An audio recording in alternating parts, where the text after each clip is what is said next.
We're back. The time is now.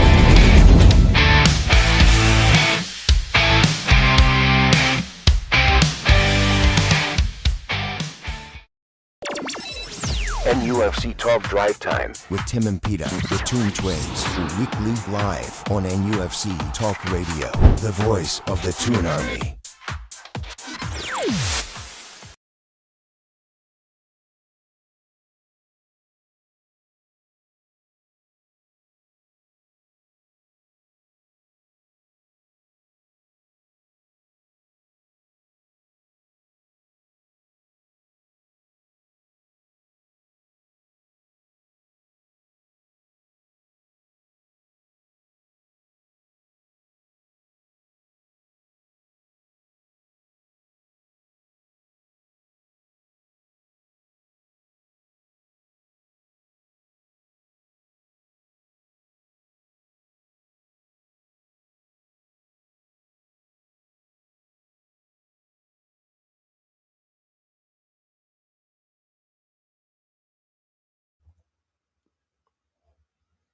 Okay.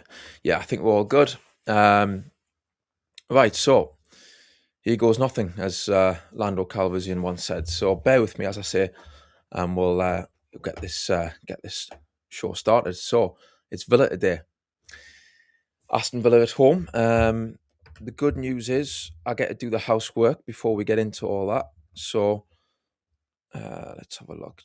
Just want to run by a few things today, just to let you know what the crack is for NUFC Talk, for not just, regular viewers. I can see you all in the chat, which is great, but also for new viewers, just to let everyone know the update on the memberships. Everything remains at $4.99 to become a member. So make sure that you're also subscribed to the channel. Hit that like button. If you click the like button, it does really help support the stream. Get involved in the chat. We want to hear your thoughts, and I love to hear all the different opinions and debates around Newcastle United. So yeah, get involved. And as I say, if you want to become a member to NTTV Plus, that's $4.99. So some members were refunded due to recent price changes. So if that applies to you, please consider rejoining if you can. That would be great. It now includes an all member perks and exclusive content all in one place. So yeah, supporting the channel, it really does help us continue to deliver Newcastle United content for all you guys. So yeah, let me know in the chat if everything seems good. If you can see the screen okay, is the chat on screen? Yeah, so I can see that Trolls is in the house. Nice to see you. 2-0 as well. It'll be a harder game today. Hopefully we'll come away with something. Yeah, so we'll come on to Villa in a second. Let me just check this.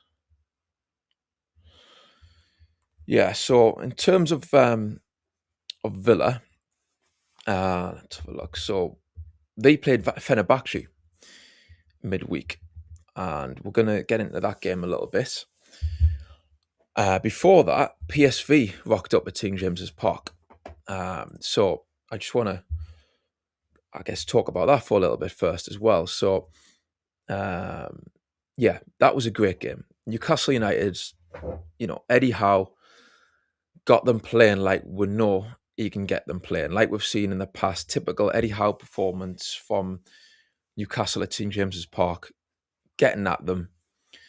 And it was ironic that on the show, in the build-up, I had a bit of a rant about kind of modern-day football, really, talking about how teams tend to play out from the back. There's an overemphasis on tippy-tappy. And wasn't that just apt that I went into all that? And then PSV rocked up, and what do? They try and play five-a-side with their two centre-halves and their goalkeeper. So I was just so pleased that Newcastle punished them for that, because that's what we've got to do with these teams who think that they can just shortchange their fans, by being unprofessional that way. Because that's, in my eyes, that's what it is. And brilliant that we shut them down. Great to see Wissa back on form, being the fox in the box that we know he is and that we know he can be. So that was class. Like I said earlier on the show, the other day, I think I really liked what I saw from Wissa at Brentford. And if we can see that kind of form from Newcastle, I think he'll bag a hell of a lot of goals. So that was great. And I do expect him to start today as well. I feel like he will rotate now again, I'm sure, with Voltemeda. But I think 2 games in a row, surely that's doable. I think Eddie Howe probably will see Wissa as the main man. So as the focal point, if you like. So hopefully, we'll get the team news soon enough, and we'll see. But I'm pretty sure that, he will be starting up front today. It all clicked, basically. It all clicked against PSV, and it was just great to see. I mean, J7, I'm going to give a shout out to Joe Linton as well, because I was calling for possibly Ramsey to come in, and second half he did actually come on the pitch, and I thought he done really well. But to be fair to J7, who started the match, when he's like that, he is a kind of a formidable opponent for the other team, I think, in the midfield area, because he's such a dominant presence. And I do think he's improved a bit on the ball as well. So I think going forwards, his link-up play, his passing, he gave it away the odd time, but I think in general, he was quite sharp with his passing. And, you've got to give him credit for that. We've gave players stick, this season. It's been at times a bit rocky. But when they do step up, you've got to, on the other side of the coin, you have to kind of give praise and credit where credit's due. And Joe Linton is someone who, even I'll admit myself, I've thought, is he someone who we need to kind of take out and phase out even? And he may well be, long term, yes, but I think he's shown enough to me that he can still be in the right kind of fixture. He can be an important player for Newcastle. So we'll see if he starts. I mean, will he rotate? Will Eddie maybe bring in Ramsey for this one? I do think Eddie's a massive fan of J7, so I think he's the kind of player who, if he can start him, he will. So that'll be interesting. Obviously, Tonali played a deeper role, and that worked out brilliantly. I mean, again, we criticise Eddie for not having a plan B and not kind of coming up with different tactics, but again, you've got to give him credit. He's been a bit of a tinker man there, and he's changed Tonali's position ever so slightly, but it worked brilliantly. So so before we go any further, I can see we do have a guest here that's popped into the control center. So I will just see if I can add him to the screen.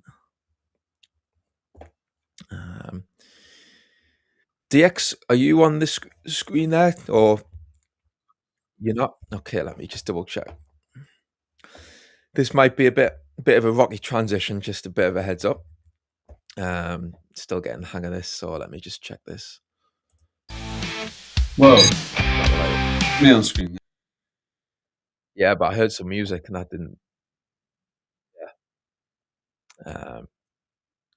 I'll get on to Chris and he'll help us with this. 2 seconds. The screen from your side in terms of the chat and everything. Is the chat on screen? Yeah. And okay, yeah, just me and the chat. Yeah. 2 seconds. Yeah. Let's have a look here.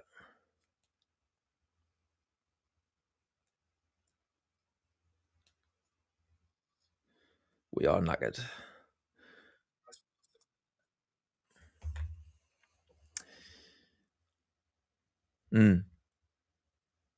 Well, the destroy us part is a bit, yeah, it's you could say it's a bit negative, but I get where he's coming from in terms of like we've had moments this season of where we we've got a chance to kind of break into that top four and we do squander it. But so he's got a fair point in that sense. Hey, here we There go. you go. Cheers, Chris, my man. That's the American mag just stepping in there to do Yeah, a he's bit of got. technical work. Cheers, Chris. And Yeah, I as do I said, understand that some fans are apprehensive, and they're probably right that we do seem to be very good at that kind of when we do get right on the fringes of something good, we mess up. So it's been one of those seasons. It's been rocky where, in the sense that, like, yeah, when we get a chance, like I said, to kind of capitalize, we tend to make things maybe harder than what they could be in terms of like we need to go on a run. We need to. You look at the fixture list and you think, remember Christmas time? I thought like, yeah, we're going to need to put in one of those runs like last season. I think what's helped this season though is that the table is a bit bonkers.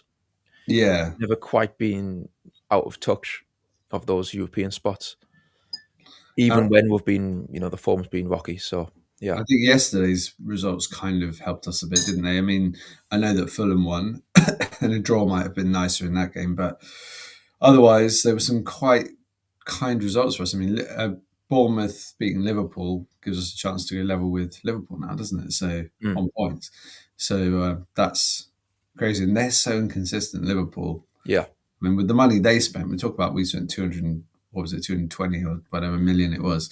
They spent 400 and something million. So, and they've gone backwards. So, it just shows you, that just buying loads of good players doesn't guarantee you anything. no, that's true. Yeah, I mean Liverpool. Be interesting to see where they finish. It's getting rocky there, isn't it? A little bit with the manager. I think there's some fans maybe questioning the manager. Yeah. It does seem a bit crazy when you think he won the league in his first season so comprehensively as well. I But just wonder if they might look at Xabi Alonso and think that's the man we want. true, ex Liverpool, yeah, Yeah. yeah, that may well be tempting for them. So just going back, DX, to the PSV match Yeah. before we get into Villa. So, what did you make of that one? I thought it was quite a professional performance, and the tactics were pretty spot on for the way they played because they had to win, of course. Like they couldn't come in and just play for a draw because of the how many points have they got? Like I think they were 3 points behind us going into the game, weren't they? Or Yeah, something, or 2 points. they could have overtook us, so I think they were 2 points behind. Yeah, so I mean they had to win really. So we knew that, and we kind of could be a bit more patient with the way that we played. I thought the pressing was really good, and I thought Visser looked much more. I don't know how to put it. Much sharper, really, for the game. Yeah, Like he's looked a little bit like a guy feeling his way back in since mhm, he came back, and that was the first time I thought, wow, okay, that just shows the value of having a striker who can press. And what I'd love to see at and everyone said it, but I mean, I don't know which game you do it for, but if we do play the two strikers together, just to see if now that hopefully this is kind of getting towards being match fit, mhm, the two of them together might be really good together as a pair. We saw a little mhm, glimpse against Fulham, didn't we? mhm. But yeah, I was pleased with the game. I thought Lewis Hall fantastic down the left, excellent. Harvey Barnes, just absolute killer in front of goal. Mm. And yeah, I just thought overall it was a very pleasing game. They had one or two little sniffs when we sat back a bit at the end, but not much. They didn't create a lot. Mhm. Yeah, I mean you're right about Lewis Hall. I think he thought I'm just going to turn it into Messi for tonight, Yeah, because he was just immense. The way he was dribbling out from deep, just yeah, he was floating by players. yeah. So He's probably our best dribbler on the ball, isn't he? He's our left back, but he's the yeah, one guy who can kind of just glide past three or four players. And yeah, it's crazy. You think it's not even on. You think he's where can you pass to? You're looking for the pass, but he out of nowhere he just glides past players, yeah, dribbles past them. So yeah, class player. a joy to watch. Yeah, and I was saying as well, DX, that with that match, in the build up of that one, I was on the show with Timmy, and I was talking about the Wolves game and the kind of the tippy tappy side of things, and I made a comment about just that in general. So beyond Newcastle, just football in general, how it's went that way, and that yes, we may do that a little bit too much, and it does kind of frustrate me. But the point I was making the last show was that there's other teams who do that way worse than Yeah, Newcastle, and I referenced Tottenham because their goalkeeper likes to hang on to the ball for like forever. And I was just talking about how, these goalkeepers and defenders in the modern day game like to play five-a-side basically with each other.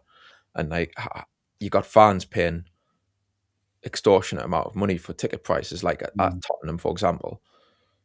To me, it's a bit of a Mickey take, really. And I was saying all that, and then PSV rock up, and what do?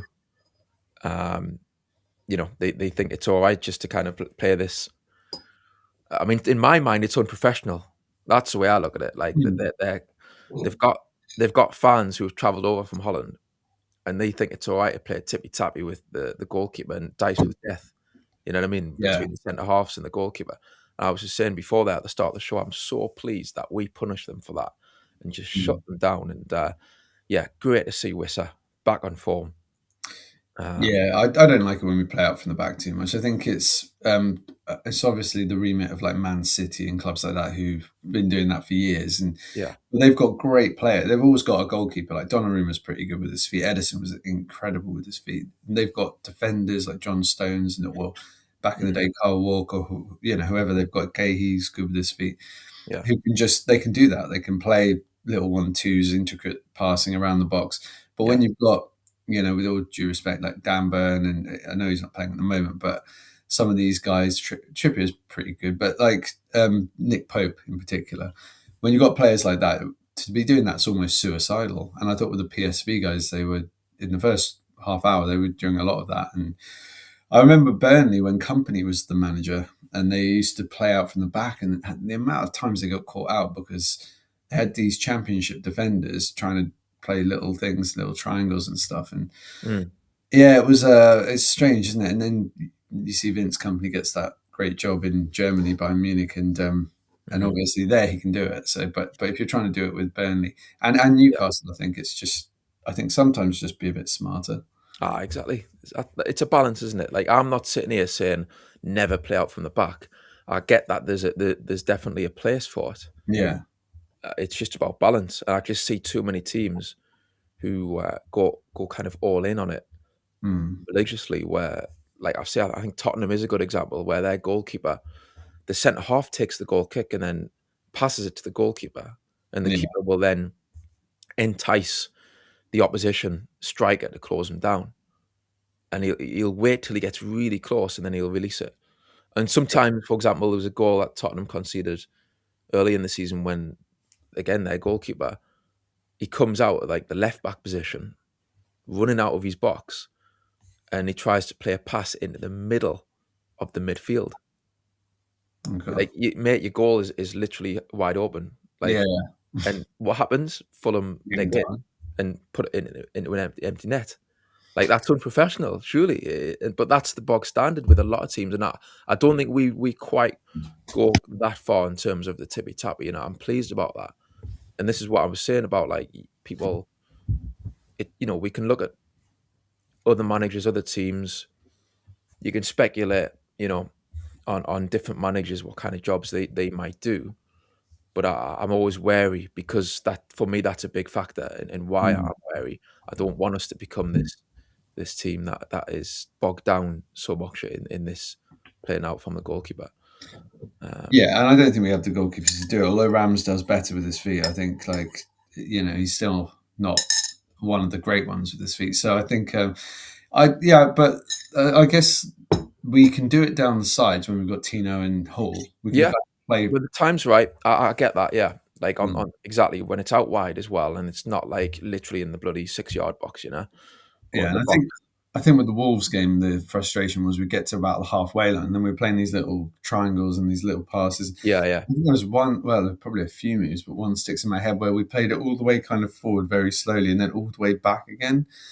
And we yeah, had the ball for like 2 minutes and it just went nowhere. It was kind of like just sideways back, occasionally forward.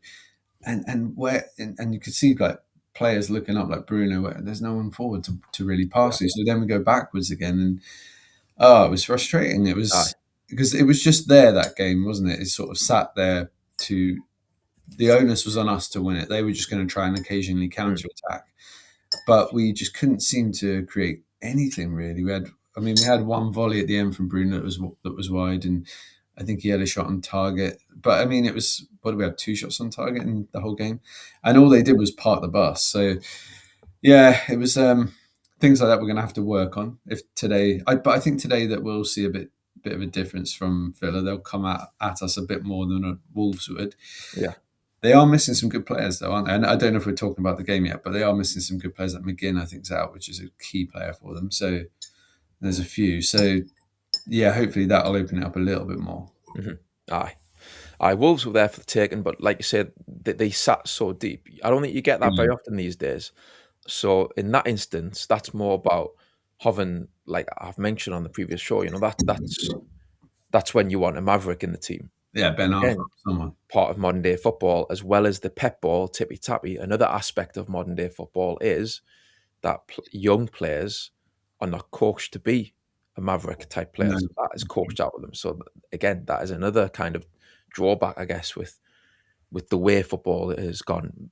And you could have done with a Ben Arthur in that match, But Yeah, Ben Arthur, even an ASM, but Ben Arthur's a bit yes, better.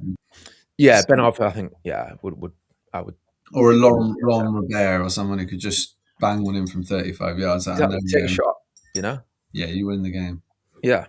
But like I say, I think most teams are going to kind of give you a bit more space than that, and obviously Villa, I think they'll come to attack, so they'll give Newcastle more space in behind today Yeah. as well, like PSV did, and that's I think where we can really be a threat.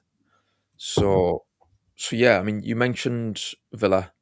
I remember when in the summer when he who shall not be named thought it was. He thought it was okay just to sit on his couch and get paid 150,000 a week.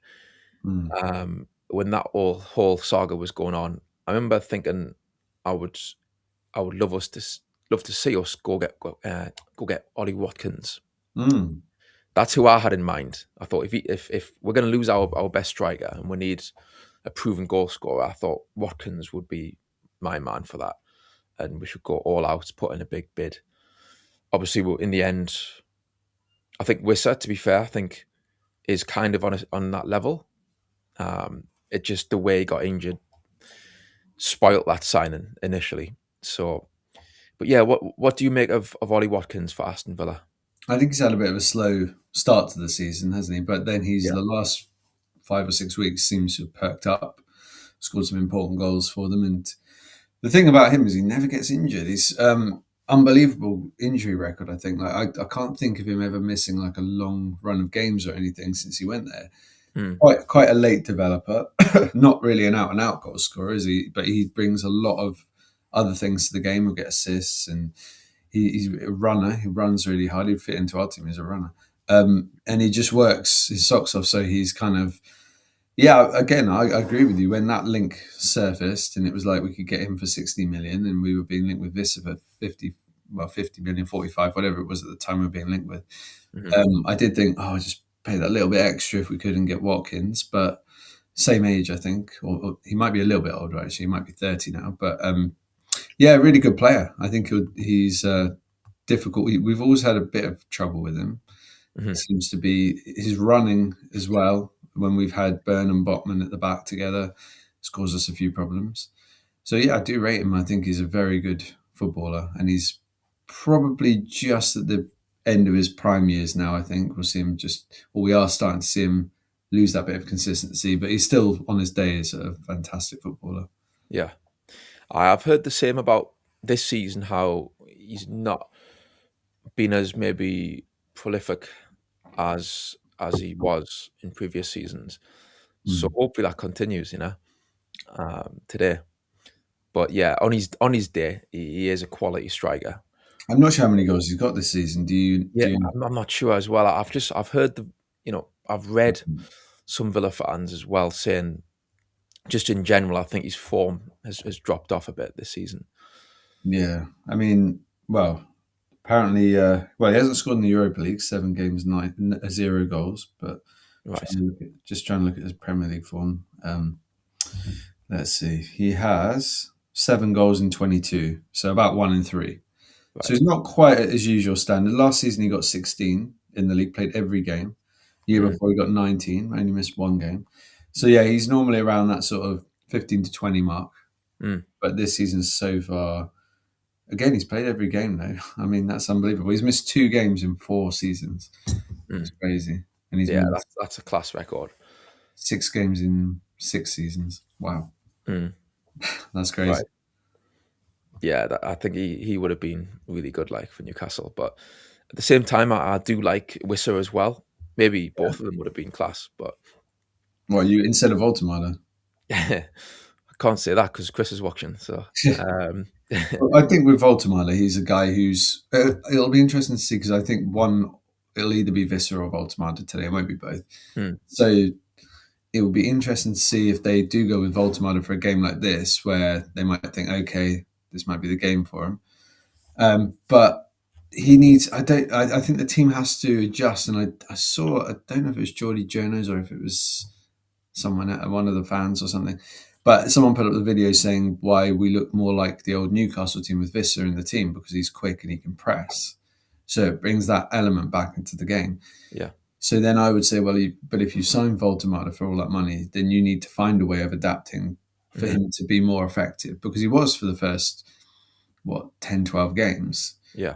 But it just seems like now he's he's not getting he's getting a few opportunities, but he's not sort of providing the goals, is he? He's only scored in 1 of his last 14 games. So that's something they've got to work on and have a look, see what it is that's holding him back. Yeah.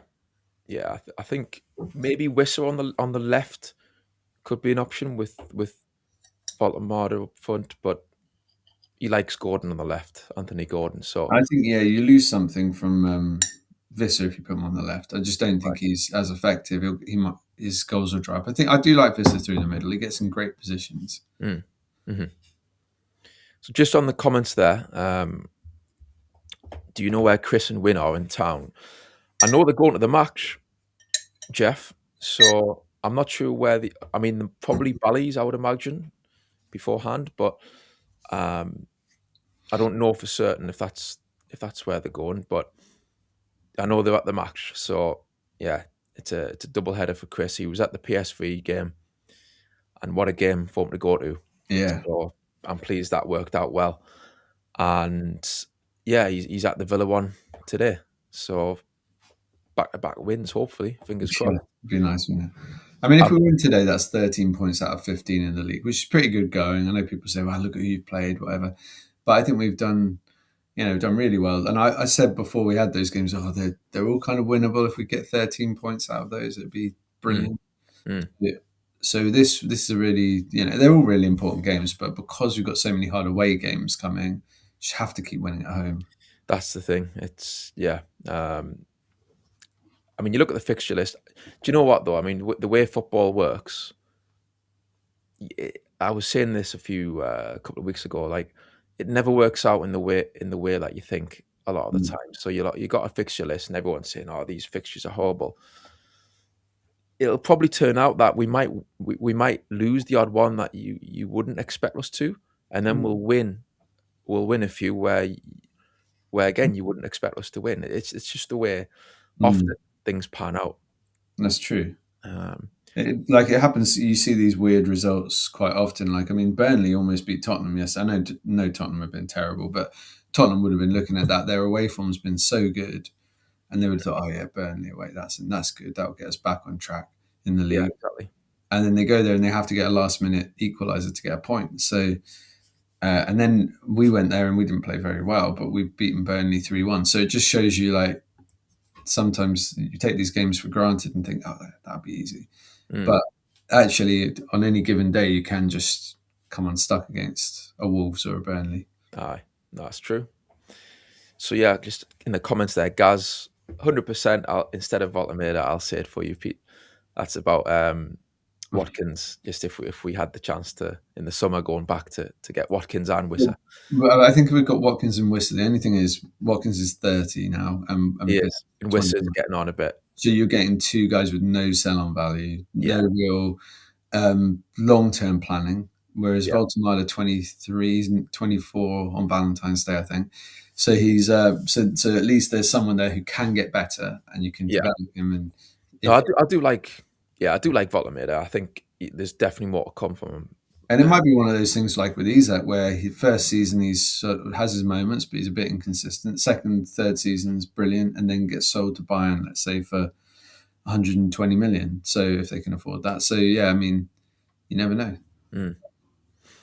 Well, hopefully at that point we're in a position to say, we can tell them where to go, and we're big enough to kind of say stay here. We're going places. Comes down to the players as well, I suppose, doesn't it? True. Yeah. So I'll just try and catch up with a few comments there. I'm going to go back a bit. I can see Trolls there. We will pass Liverpool if we win today. So, that's an incentive. I can see that Ronald Turnbull 3-1 Toon win. I'll certainly take that. I like the positivity. I think that's my prediction as well. Is it? Yeah, I think 3-1. Personally, I'm going to say draw. I think it'll be a draw, but just going back there as well, I can see there Ronald Turnbull, Eddie Walking will sort another win, and Toon not there. We played brilliant. Hopefully, we'll continue. I mean, I've said before as well in the past, like, I don't take it for granted that the way we play. I think since Eddie Howe came in, more often than not, I'll say, at home, we give teams a game, and it's normally we get at teams. We get at them. It's normally a good tempo, and it's not to be taken for granted. I don't think, because Eddie Howe, I think, sets them up to be like that, and fingers crossed we can start well and get at them today. Yeah, and then we've got 3 away games after this, so we've really got to make this count. And as Chris says there, smash the likes, folks. Yeah, click the like button if you want to help the channel. It goes a long way. So yeah, it's much appreciated as well. Let's have a look here. So yeah, all the comments are flooding in. It's great to see. We've mentioned that a bit earlier there about when we do get the chance to capitalize. Yeah, we have kind of faltered this season when the time has come. But there's a fair bit to go still this season, and we're still in with a shout. We're in touching distance of Europe. So to be fair, considering how rocky things have been at times, I think it's great that we are still in with a shout for Europe, and it's all to play for. So let's have a look here. Eddie's tactics were spot on. Yeah, again, like I say, we've criticised when things go wrong. When things go right, you have to give credit, and I thought he just it was perfect. I mean, Eddie did get the tactics spot on, and everything just clicked. So yeah, and I'm saying before the Max dropped J7, and it turned out he played really well, to be fair. So yeah, but also Ramsey came in second half, and I thought again he showed that he's a very useful player who can come in when you need to take off the likes of J7 and even maybe today, as we might see later, Bruno. We've got a decent midfield, I think. And Miley came in, didn't he? And he played centre. Did he play centre mid, or he went right back, didn't he? Yeah, well, he started off central mid, and then he moved to right back. Yeah. So Miley and Ramsey were. I was saying to Timmy when I was watching it, like I thought we looked really strong with those two in the middle. So Today, I imagine that Miley will start today because Bruno's not going to be involved, is he, by the looks of it? So I imagine that Miley will get a chance in mid, which I'm happy to see him in there. I just wish it was for one of the other players. But yeah, yeah, definitely we've got options that are quite strong. And I think that also, yeah, like you say, Ramsey is. There's little flashes. There was one turn that he did that was excellent where he got away from a couple of players and laid yeah. the ball off to the left. I thought that was a really nice bit of skill. So hoping we'll see more of that from him. Aye. And today, of course, it would be against his old club. So it'd be interesting to see if that was. Yeah, I think he'll get a good reception because they do like him. It's not a player that left on bad terms, is it? Mm. He's a bummy lad. I think he's a boyhood Villa fan. I think. Yeah, I think so. Yeah, but yeah, it just shows the strength and depth. I think that potentially we've got with Miley and Ramsey. Those are, for me, they're two quality centre mids who can come in. So just coming out of that, actually, that comment there from Connor, no sign of Bruno today. Cheers, Connor. That's the Geordie journals have said that That's a bummer. he ain't on the scene. So yeah, and Connor's then going off that comment there. He's went on to say we have to do something we've never done, win without Bruno. And yeah, definitely, it's like it's not a great record to have to be so reliant on Bruno. Yeah, But like I'm saying, when I looked at the team when Bruno did go off against PSV, that midfield still looked quality.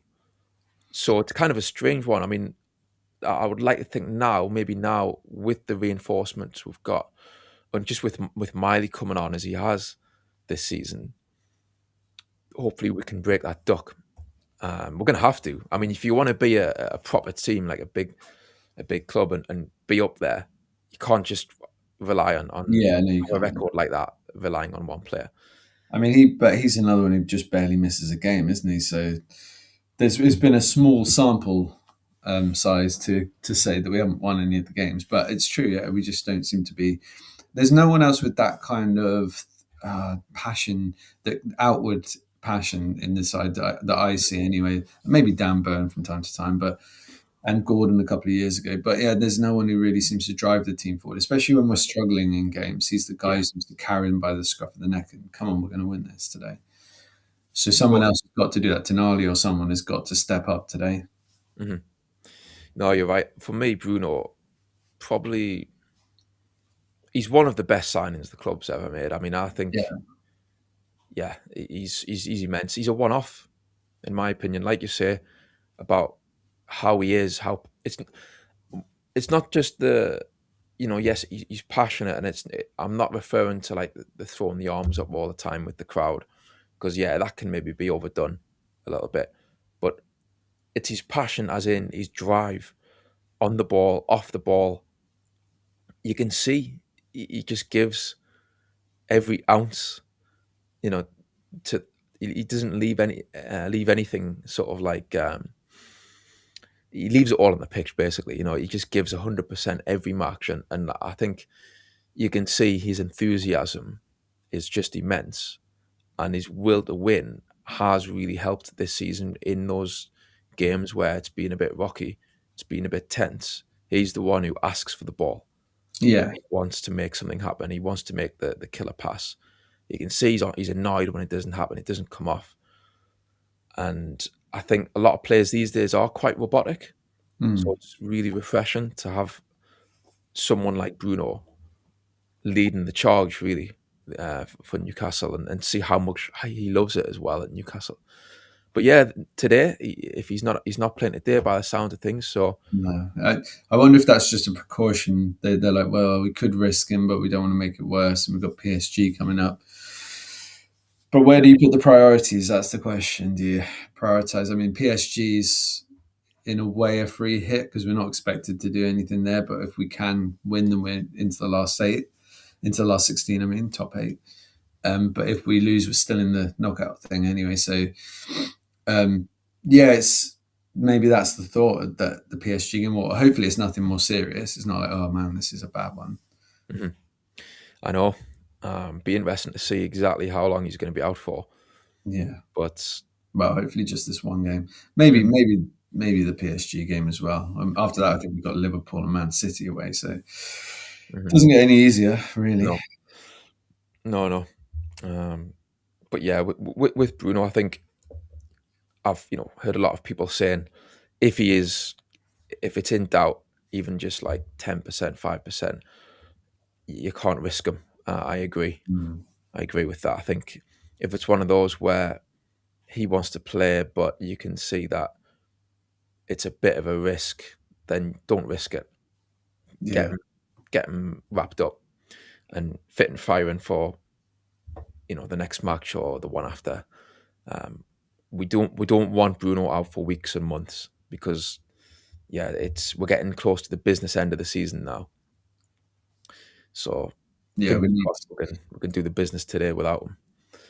I think a player that I think might start to do something. I think he'd be a good one to play in Paris. Actually, it's a bit of a wild shot. But Elanga, I think, just saw some flashes against PSV, and he has been really good in Europe. Mm. And we're going to have to rotate. We can't put Barnes and Gordon on the wings every game. So I Mhm. think today go with Gordon and Barnes. But then I'd like to see Elanga get the opportunity to play that PSG game and just see what he does, because in a way there's less pressure on him in that one. You sort of think, well, if you can do anything good against these guys, put in a couple of good crosses or a couple of bits of skill, then that could be seen as progress. Yeah, Whereas today there's an expectation of, come on, we've got to win this because it's a home game. Well, true. there is for a lot of us anyway.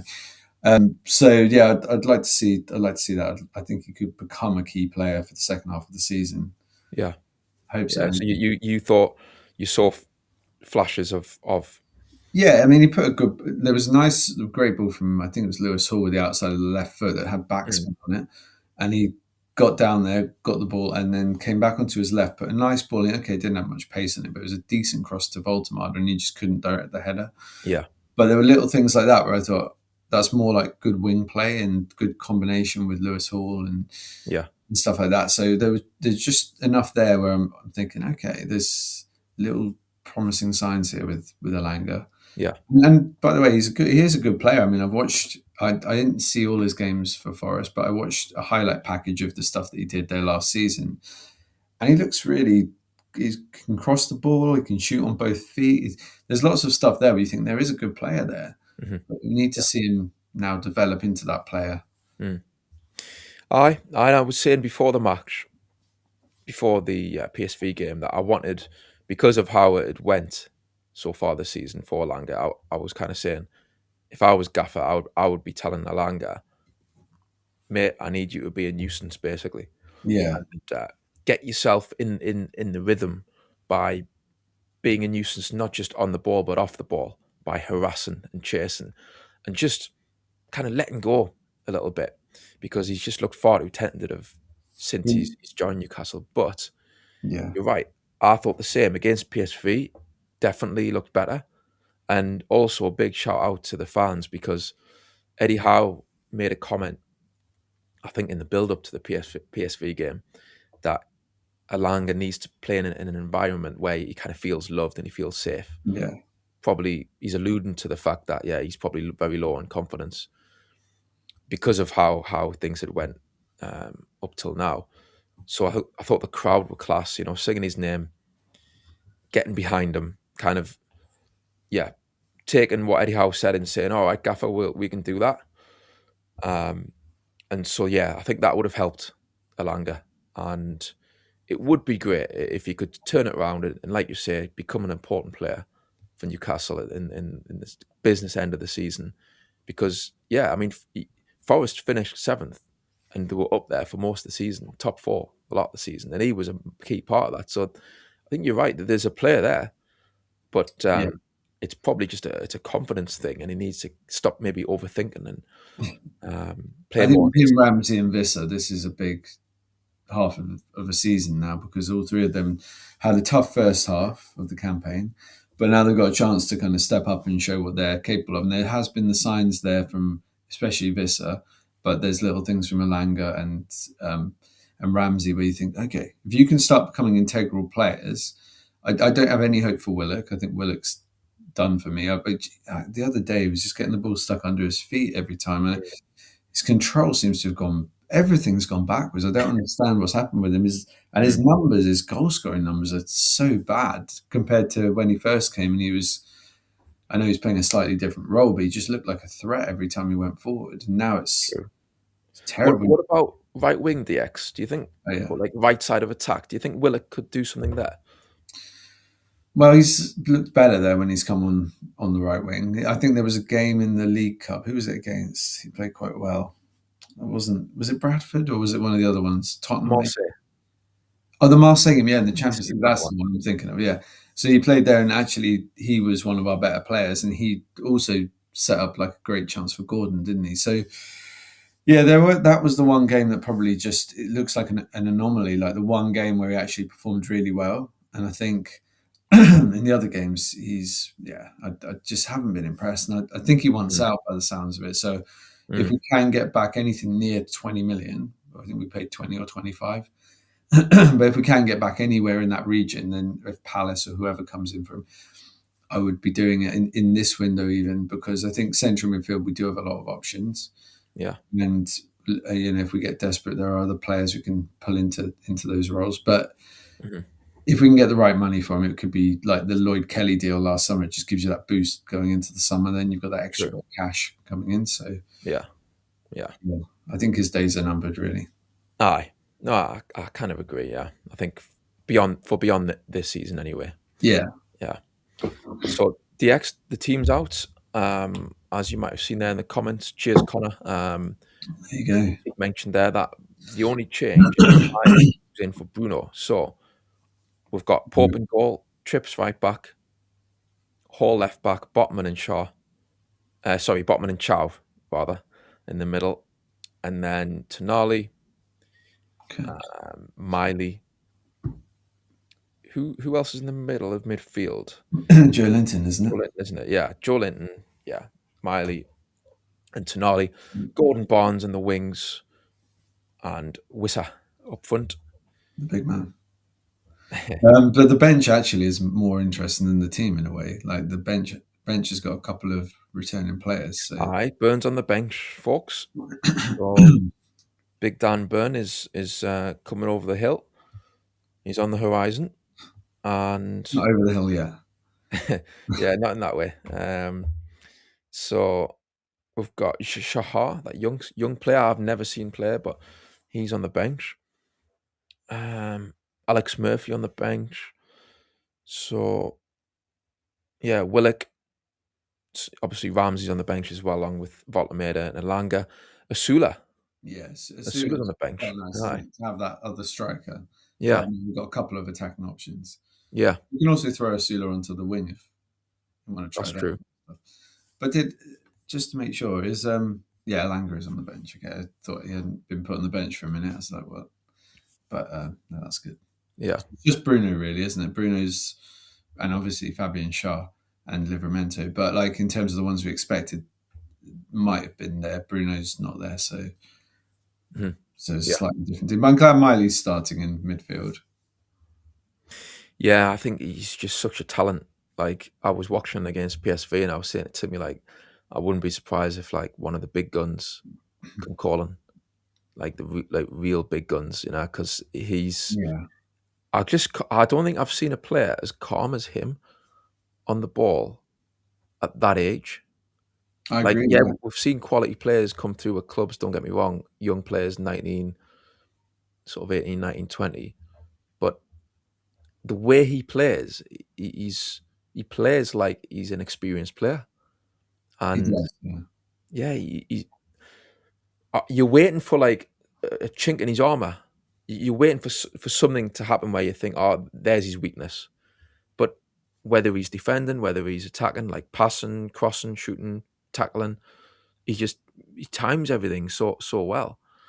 And what a moment, for Trips to give him the armband. Yeah. On Wednesday. That was really special. Yeah, I mean, it was just an amazing moment for him, and it's nice. Obviously, it's not going to be a regular thing just yet, but I think the one hope is that even if the big boys come for him, he is a local guy, and his family are all there and stuff. It seems like they're all very close. So I think, I hope at least we can have him for 5 or 6 years minimum from now. So, I mean, because the Anderson things, that was heartbreaking, wasn't it? So if that happened with Miley, who's an even better prospect, then it'd be devastating. Yeah. For me, Miley, like you say, I agree. He's an even better prospect than Anderson, as good as Anderson has done. But it is a shame. Like I saw Adam P put out a video that he was saying, "Oh, we get Anderson back in the summer if Forest go down and all of this kind of stuff." But I just wonder, because is the pull of coming back enough for a player like that when you've got other, like you say, like the big clubs in England in particular will be looking at him, Anderson. So, and again, it depends on Forest and all this other stuff. And the 100 million is not going to happen. We're not going to pay that. So it's a shame. It's a shame when you lose, especially a guy that doesn't want to leave, local players. And kind of that hasn't really happened too much since the 80s when Waddle, Beardsley and Gaza and all those guys were leaving in their best years ahead of them. So I hope that doesn't become a trend, and I hope we can keep these. We don't produce that many great players through the youth team, so I hope we do, when we do, keep them in and plug them into the side for at least 7-8 years. Yeah. Like someone, let's have a look at the comments. There was a question there from Lars saying, has anyone ever asked Howe specifically why he never ever gives young players outside of Miley any minutes whatsoever? Are they all really not very good, like some people claim? I mean, it would be good to ask Howe about the under 21s, I guess, and just say to him, like, what's your take on the kind of state of that setup in terms of players coming through? Where does he kind of see it at in terms of like improvements? Or because I mean, to be fair, right, he's obviously gave Miley his chance over the last few seasons. He's brought him into the first team. Anderson, he gave a chance. Anderson, exactly. So like, it's not like he never gives youth a chance. He does. And I just think, I don't watch these players, you see. I don't watch Alex Murphy or Shahar. So who am I to say, like, what the hell are you doing, Eddie? Why aren't you playing Shahar? But I do get the point in that it would be nice to see them given a chance if they are, if they're at the club, if they're part of the development squad. Like, for example, in games like when we're winning, and we haven't had too many games like this where we've kind of like had the game done and dusted, but I guess PSV was it would have been a good one where you could have brought on possibly Alex Murphy, where the game's done, give him a run out. He did do it against Fulham, didn't he? And the game wasn't really done and dusted at that point because it was quite a close match in the cup. Yeah, he brought on Alex Murphy that in that one for a few minutes, not that long really, but it's a fair point. I get the argument because you want to see these players, don't you? And you want to see like youth given a chance. But I just think for me, it's like I don't watch these players, so I just find it hard to kind of be so adamant that you should be playing these players. Because I mean, look at where a lot of them end up, and if you look at a lot of the loan spells, and you can say it's bad loan spells and whatever, but they'll go to clubs like in League One or something, and they can't even get on the bench. A lot of these guys, so it can't be that brilliant that we can throw them in the first team for a Champions League chasing side. They have to be really good players. Bear that in mind. Like they have to be good enough players to be in a, let's say, top 6 team, which is where we're always aspiring to be. So, I mean, Benitez used to do it, didn't he? He used to never think of Ivan Toney, Mitrovic, Adam Armstrong, and Babu. We had all these young players who never really got in the team. Mitro would come off the bench a bit, but he'd always put in the experienced guys, the Hosselus or whoever it was, ahead of them. So we lost a whole clutch of talented players there. True. But I do think with Eddie, who are the ones who could come in? Shahar's just turned 18, and you've got Alabi's 16, and he's getting in the squad, but I don't think they want to throw a 16-year-old in. And then who's Alex Murphy. But again, with Alex Murphy, he's got some potential, but he didn't set the world alight in League Two last season. Was it League Two or League One with Bolton? So I don't know if it's. We did throw a couple of players on. If you remember, there was a game against, I think it was Palace, and that season when we came seventh, we had all the injuries, and we were winning 4-0, and we brought on all these, I think, 3 young players, Parkinson and a couple of other guys. I can't remember who the other 2 were, but anyway, they didn't look up to it, to be honest. Even in that little cameo, it's like they were running around a lot, but there was nothing special there. But yeah, maybe that's what it is. Maybe he just doesn't think any of them are good enough. But we've invested a lot in that side of things. Someone must be. Yeah, like I can see the one. I think Timmy's made a point, and I can definitely see where he's coming from in terms of Alex Murphy.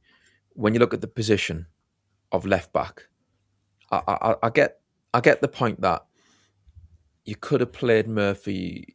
You could have started Murphy even in maybe even the Tottenham action in the cup, because when you look at that position, we've got Lewis Hall there, targets out on loan, Burns injured.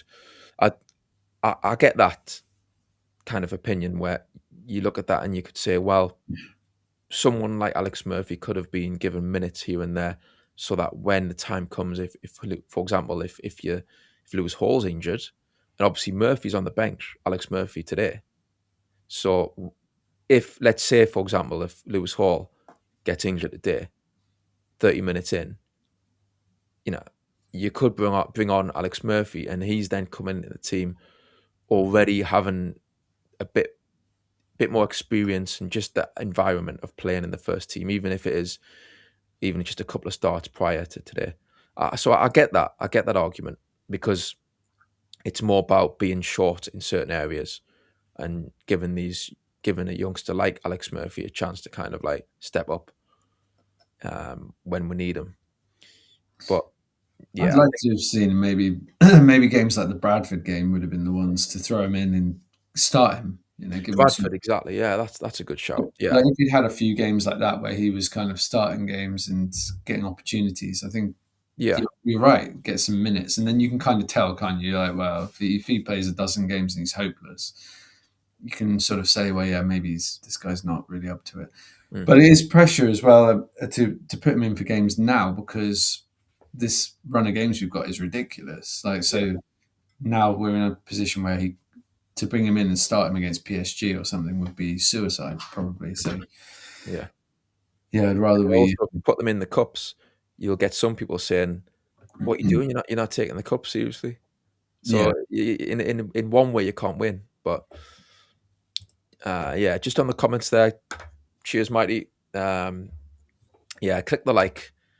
If you're liking the show today, lads and lasses, and it does help the channel, so I'd say much appreciated to everyone who's watching today. And enjoy the match, win. Give it a bit of that and get that crowd going. So aye. Just on the team as well today, DX, what do you think about Gordon and Barnes? So I think I'm still of the mind that Barnes should be left, but I think it's fair to say Gordon will probably start left with Barnes right.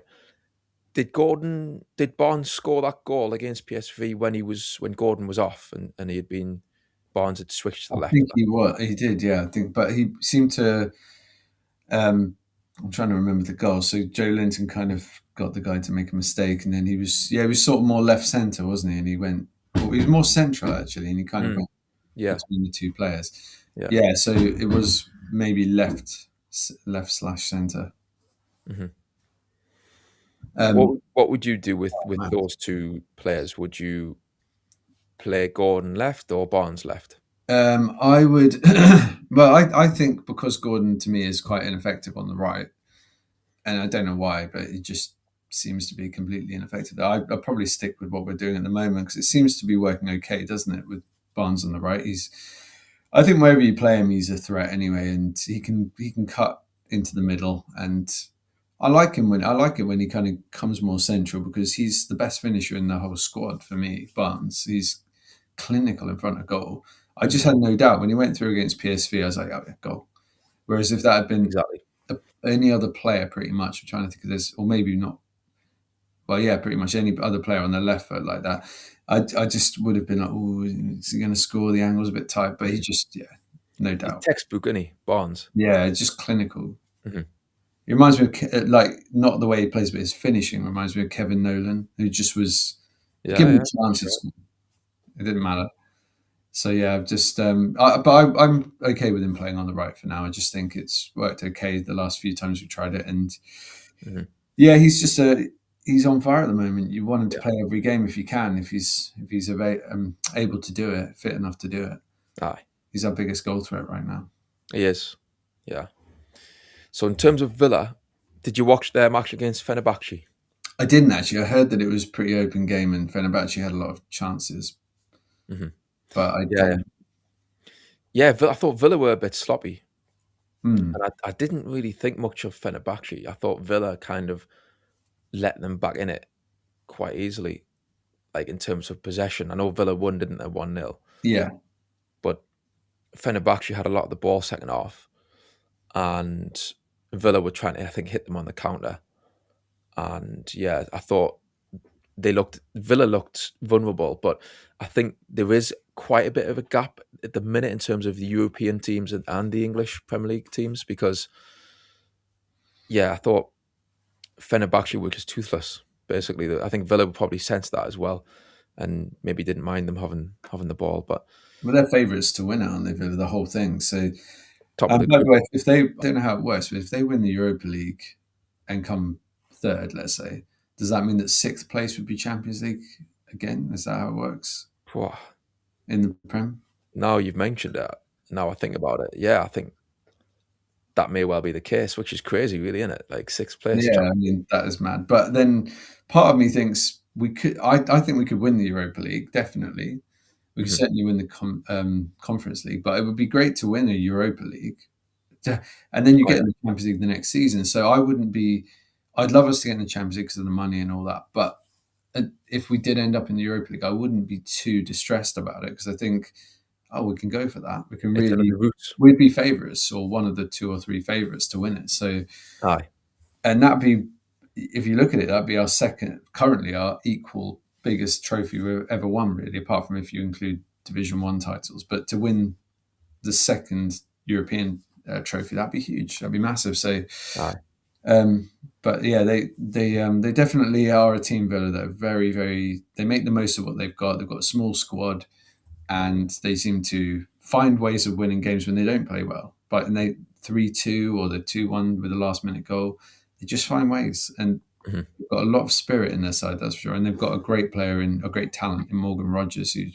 seems to be able to just conjure something up from nowhere. Yeah. Yeah. I was mentioning about Mavericks, and I guess he's kind of a bit like that, where he will go solo and he'll do his own thing now and again. So, Mm. Gaz, I can see the Yam Yam is in the building. Do you Is want to it? bring yourself in, Gaz? There it is. I thought Good it'd be the top. afternoon. How You are all right? we? Hello. Yeah, very well.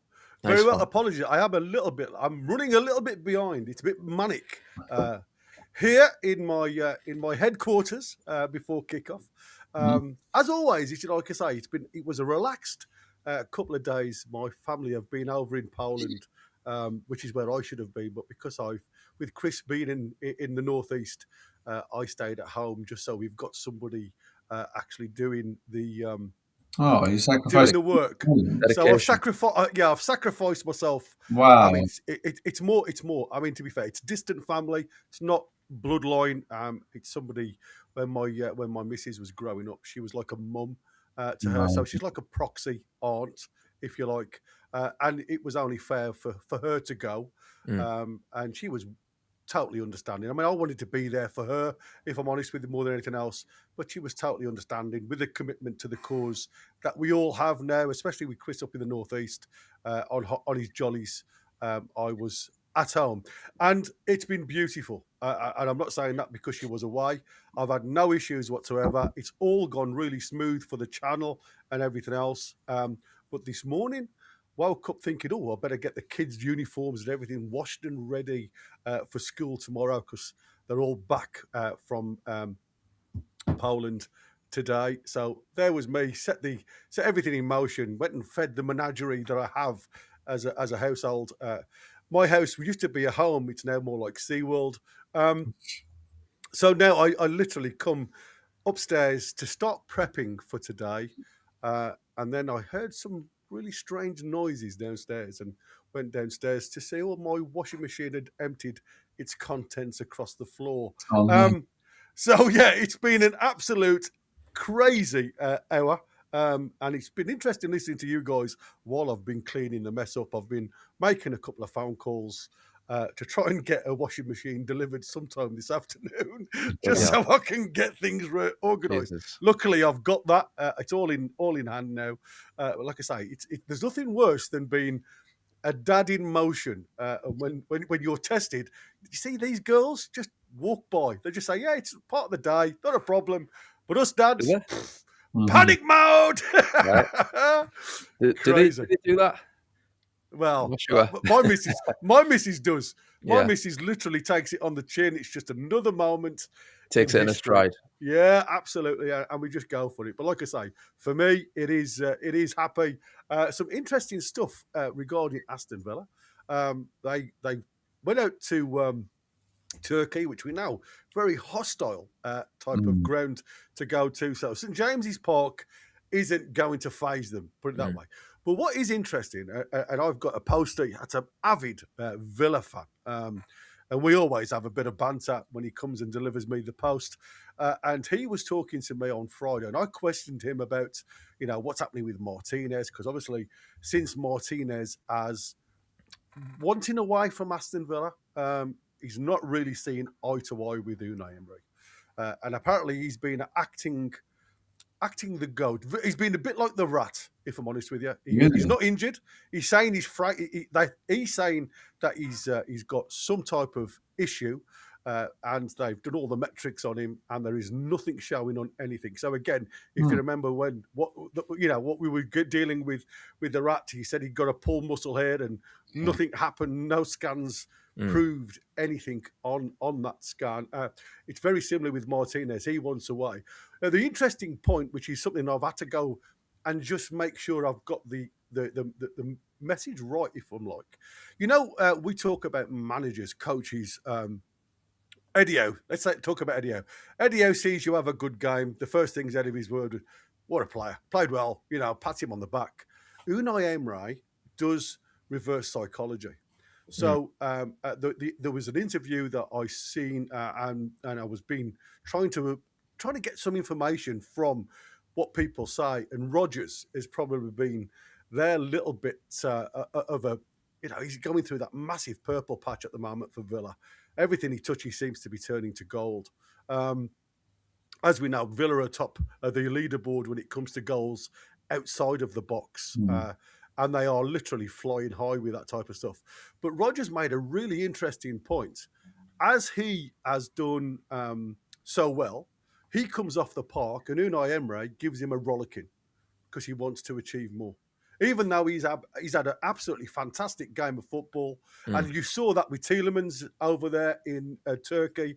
Tielemans comes off the park. It seems as if there's a little bit of a kerfuffle, if you like, between him and Unai Emery.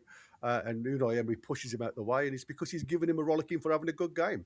And that's what he does, and that's how he approaches the lads. And you guys have just been talking there before I came on air, especially DX saying, what a team togetherness Aston Villa have for having such a small squad to pick from, because Unai Emery does not let them step off that narrow marking, if you like. So he drives them forward with everything that they do. And even if he sees them have a good game, he expects even more off them the next game. So he doesn't literally give them a chance to breathe. Yeah. Well, what team did they put out against Fenerbahce, Gary? Do you know how strong the team was? Did they put out all the first teamers? Or yeah, well, I mean, I watched the game. Buzzot and all that was involved in goal because Martinez was questioning whether he should be available or not. His name just goes out. They've changed the two centre halves for today. Pau Torres comes in and Konza. And who's the lad they've just got from Man United? He's got out of my head. from Man United. Yeah.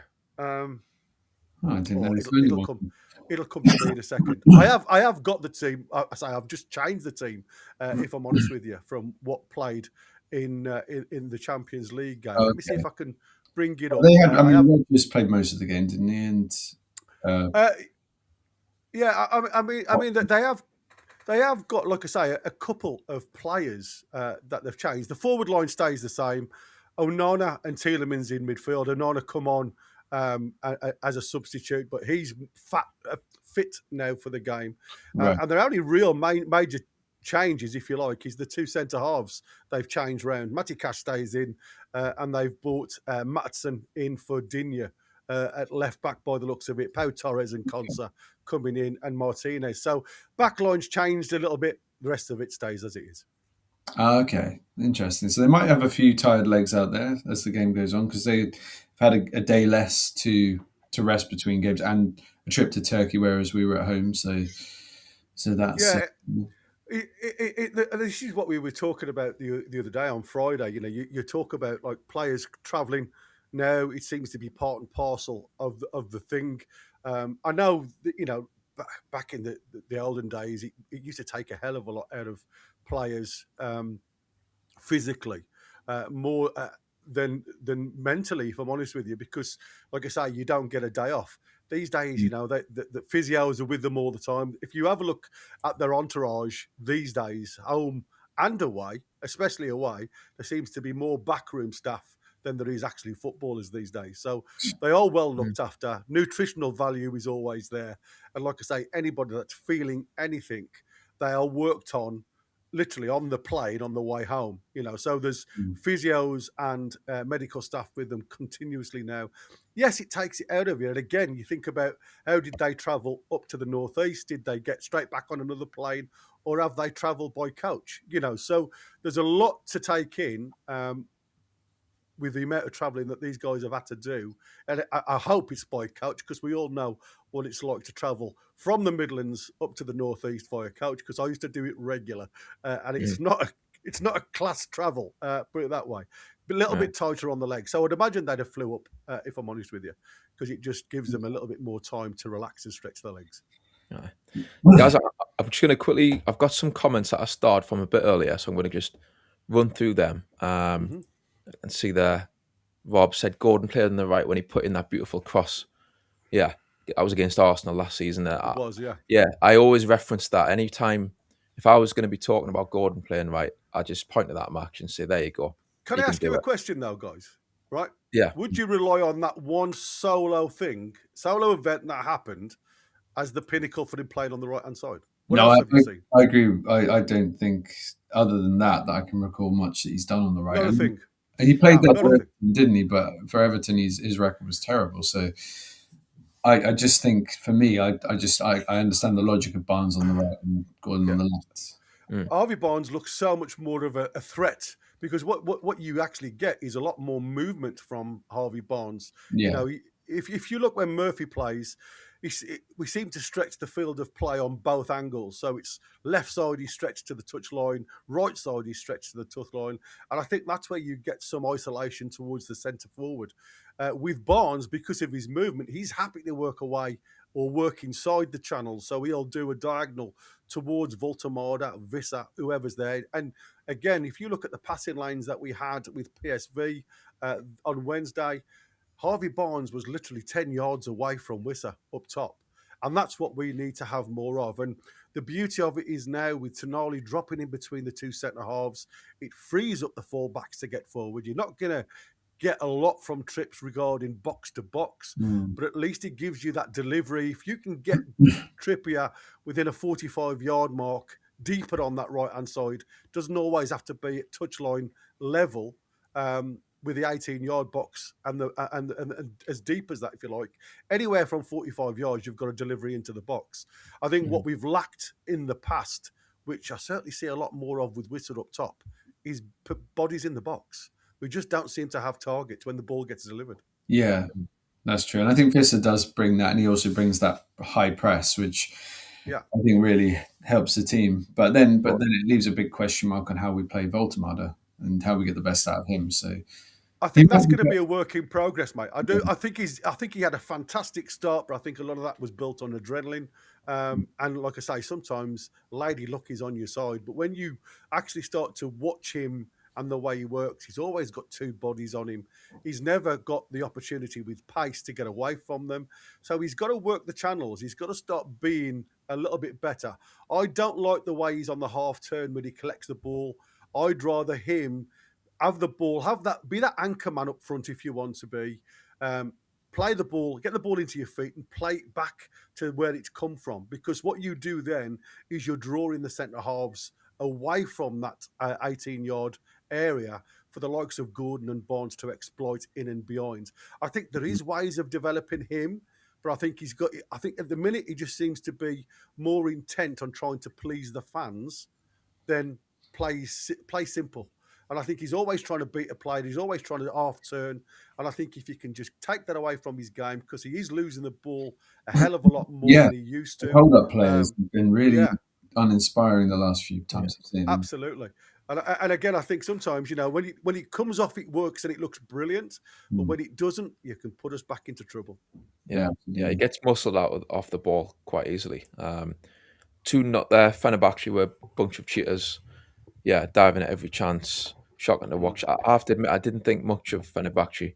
I didn't think they were all that great. Well, I mean, as you think everybody is saying how good Villa played at Fenerbahce, but if you think of how much Fenerbahce had in front of goal, I think they wasted a lot of opportunities. To be fair, they did. Yeah. They kept shooting straight at the goalkeeper. At the keeper, Bizot didn't really have a lot to do. Nah. Ethan, there, I've got a good feeling about this game. Yeah, Aston Villa quite unpredictable. They're also missing McGinn. I know we're missing Bruno, but McGinn is their heartbeat of their team. So absolutely, both teams have lost that kind of player. The pulse. The pulse. You're absolutely right. It's the heart. These are the guys that sometimes can just make something happen, and they do look very ordinary without McGinn in the side. Again, you can't really. They've got a hard man with Onana in the midfield, so I understand why they want to go with Joe Linton. Tielemans, again, he was the one that I really wanted to see in a black and white shirt on a free, because I think, again, he's just proved time and time again type of player he is. He's not a fantastic footballer, but he's got an engine, and he can go box to box, and he knows how to shoot. And that was a really interesting conversation. I wanted to ask you boys from the Friday presser what we heard from Eddie Howe regarding shooting from distance. And it was, again, what was brought up that Aston Villa sit top of the league when it comes to long-range shots and XG. And he was questioned why Newcastle don't do that. And his answer was quite strange when he says, if you've got a player that gets the ball in the right position but hasn't got the ability, he tells them not to. Keep hold of the ball and keep going, rather than take just a potluck shot to see what it goes. Do you think that's a negative or a positive? It depends on the player, Gary, because for me, I think attacking midfield players, when you think back in the day, the likes of Lampard, I know I'm reeling off the very best here, but like Lampard and Scholes, even Gary Speed, for Newcastle, Rob Lee, I mean, they were quality players. So they would shoot. For me, an attacking centre mid was someone who could... Kabay is another one. Kabay, exactly, yeah. So they could, when they get in a certain radius, they had that radar where they could, ping it top corner, potentially. Not all the time, but, they had a feel for it. I think attacking midfield players now, it's been redefined where that's not usually. I mean, yes, you will see it the odd time, but usually now it's not the case where you'll see wingers do that more often, like the attacking players from the wings coming in, shooting like that, or the striker if they drop deep. But yeah, I think in general, I think that should be something in a centre midfield player in their arsenal that they could unleash now and again. I just think it's part of the modern game. Where I'd like to see Tonali shoot more, and I think that's his name was brought up, wasn't it? He's got the hardest shot. And I just think that's a guy who doesn't shoot very often. And Bruno will have a pot shot, but Joe Linton, I think his shooting's pretty terrible. So I'd probably tell him lay it off. But Tonali's the one where I do think, yeah, you've got it in your locker. Just give it a go. Yeah. But are we not limiting, obviously, with positional side of things with Tonali then? Because, like, obviously, we saw Tonali against PSV, the deepest centre midfield, obviously in line with his two back centre halves, again to free up that width. I have no issues with that. It's a system that I really like because it does get you width and it gets you overloads with cover through the middle. So if there's a long ball out, you've got somebody with that collective pace to support the back line. So I have no issues with that. But as you're rightly saying, Tonali is the one that can trouble keepers. So putting him in this position where he's the deepest midfielder limits that output. Now, if you think Bruno Guimaraes is the only player in a black and white shirt that scored from outside the box. Wow, that's Wow. What I would say though as well though, about that, Gary, in terms of Tonali is we've got Miley coming in, so that's where I don't mind it, because I think Miley is, as well as Tonali, is someone who can score from long range. He's got a good shot on him. So, But has he for got me, the confidence to do so, Pete?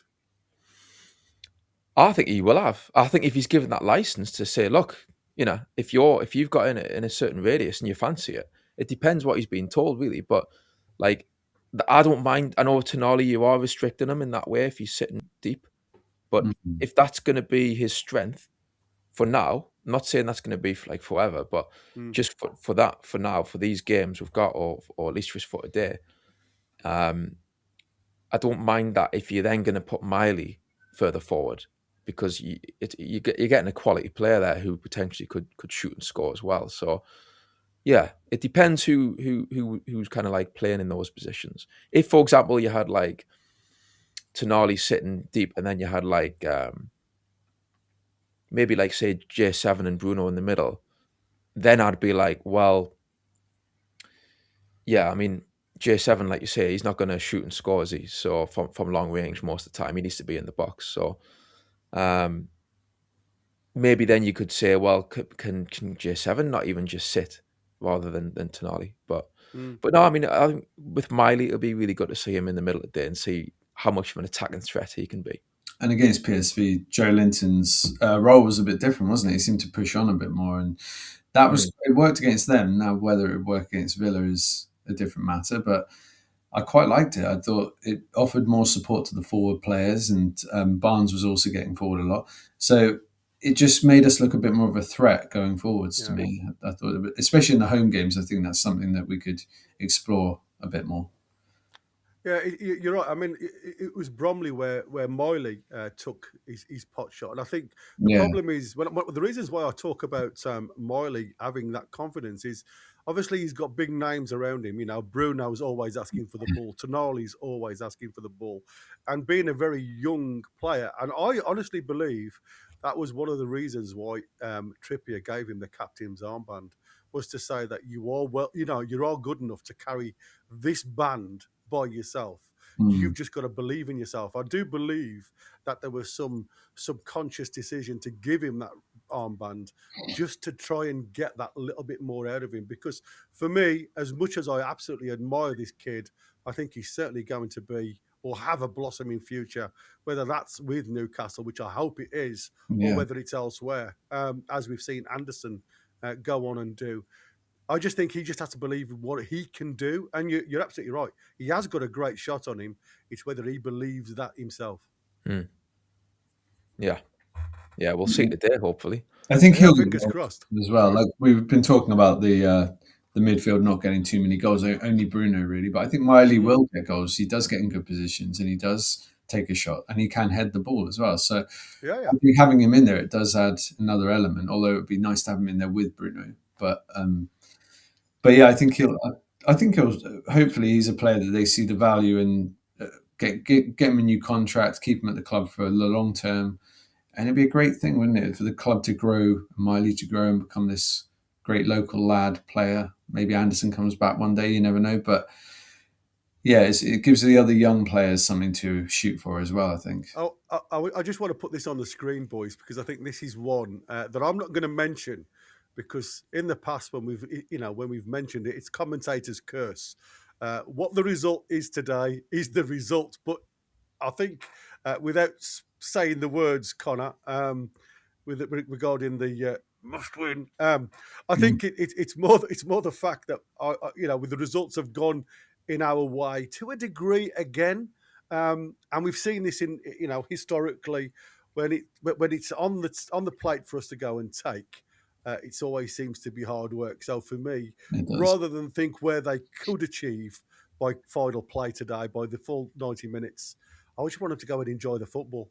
I think, for me, I think there's a lot of pressure on these players now to achieve across 4 competitions. We've seen a drop off in performance when it comes to Premier League situations. And again, you've got to admire, 10 out of 12 points over the last few games. It's not a bad record, and we still aren't firing all cylinders. There's still a lot to be taken away from this team, if they were to get into third gear. I like the fact that they were able to control games like the PSV game. It never looked like they were going to get out of second gear in that second half, taking that dominant lead. There's a question mark over whether we should have had players off the field of play and rest them. Louis Hall, he's one of those players, But again, I don't know why Eddie Howe says no. He wants this team to keep going. He's pushing them literally to the hilt. And I was talking to a couple of medical guys that I obviously used to work with many moons ago. I've been in contact with them since of this because of trying to get some details of, what content, if you like, and rationale. And sometimes what they say is a lot of the information gets put back from medical boys to the gaffer, to the coach, and everything else. And as long as there are no muscle fiber tears, which doesn't always give you, it's like a cramping feeling. But if you're getting none of that, there is no risk in playing the amount of games that they're playing, especially with cryo rehab today, where it obviously puts the muscle back to reset, if you like.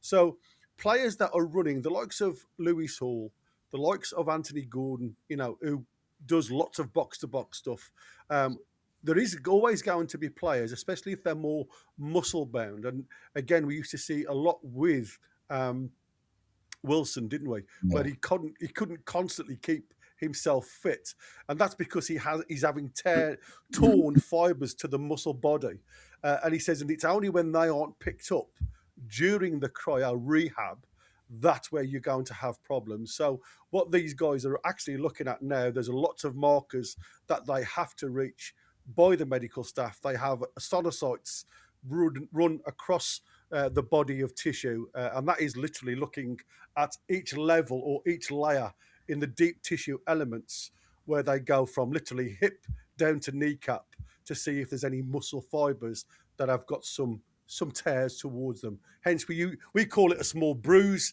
If you see it on your arm, these guys will have a similar situation under the skin. So again, if that comes back as clear, they are given the clarity and then the clearance to go and play.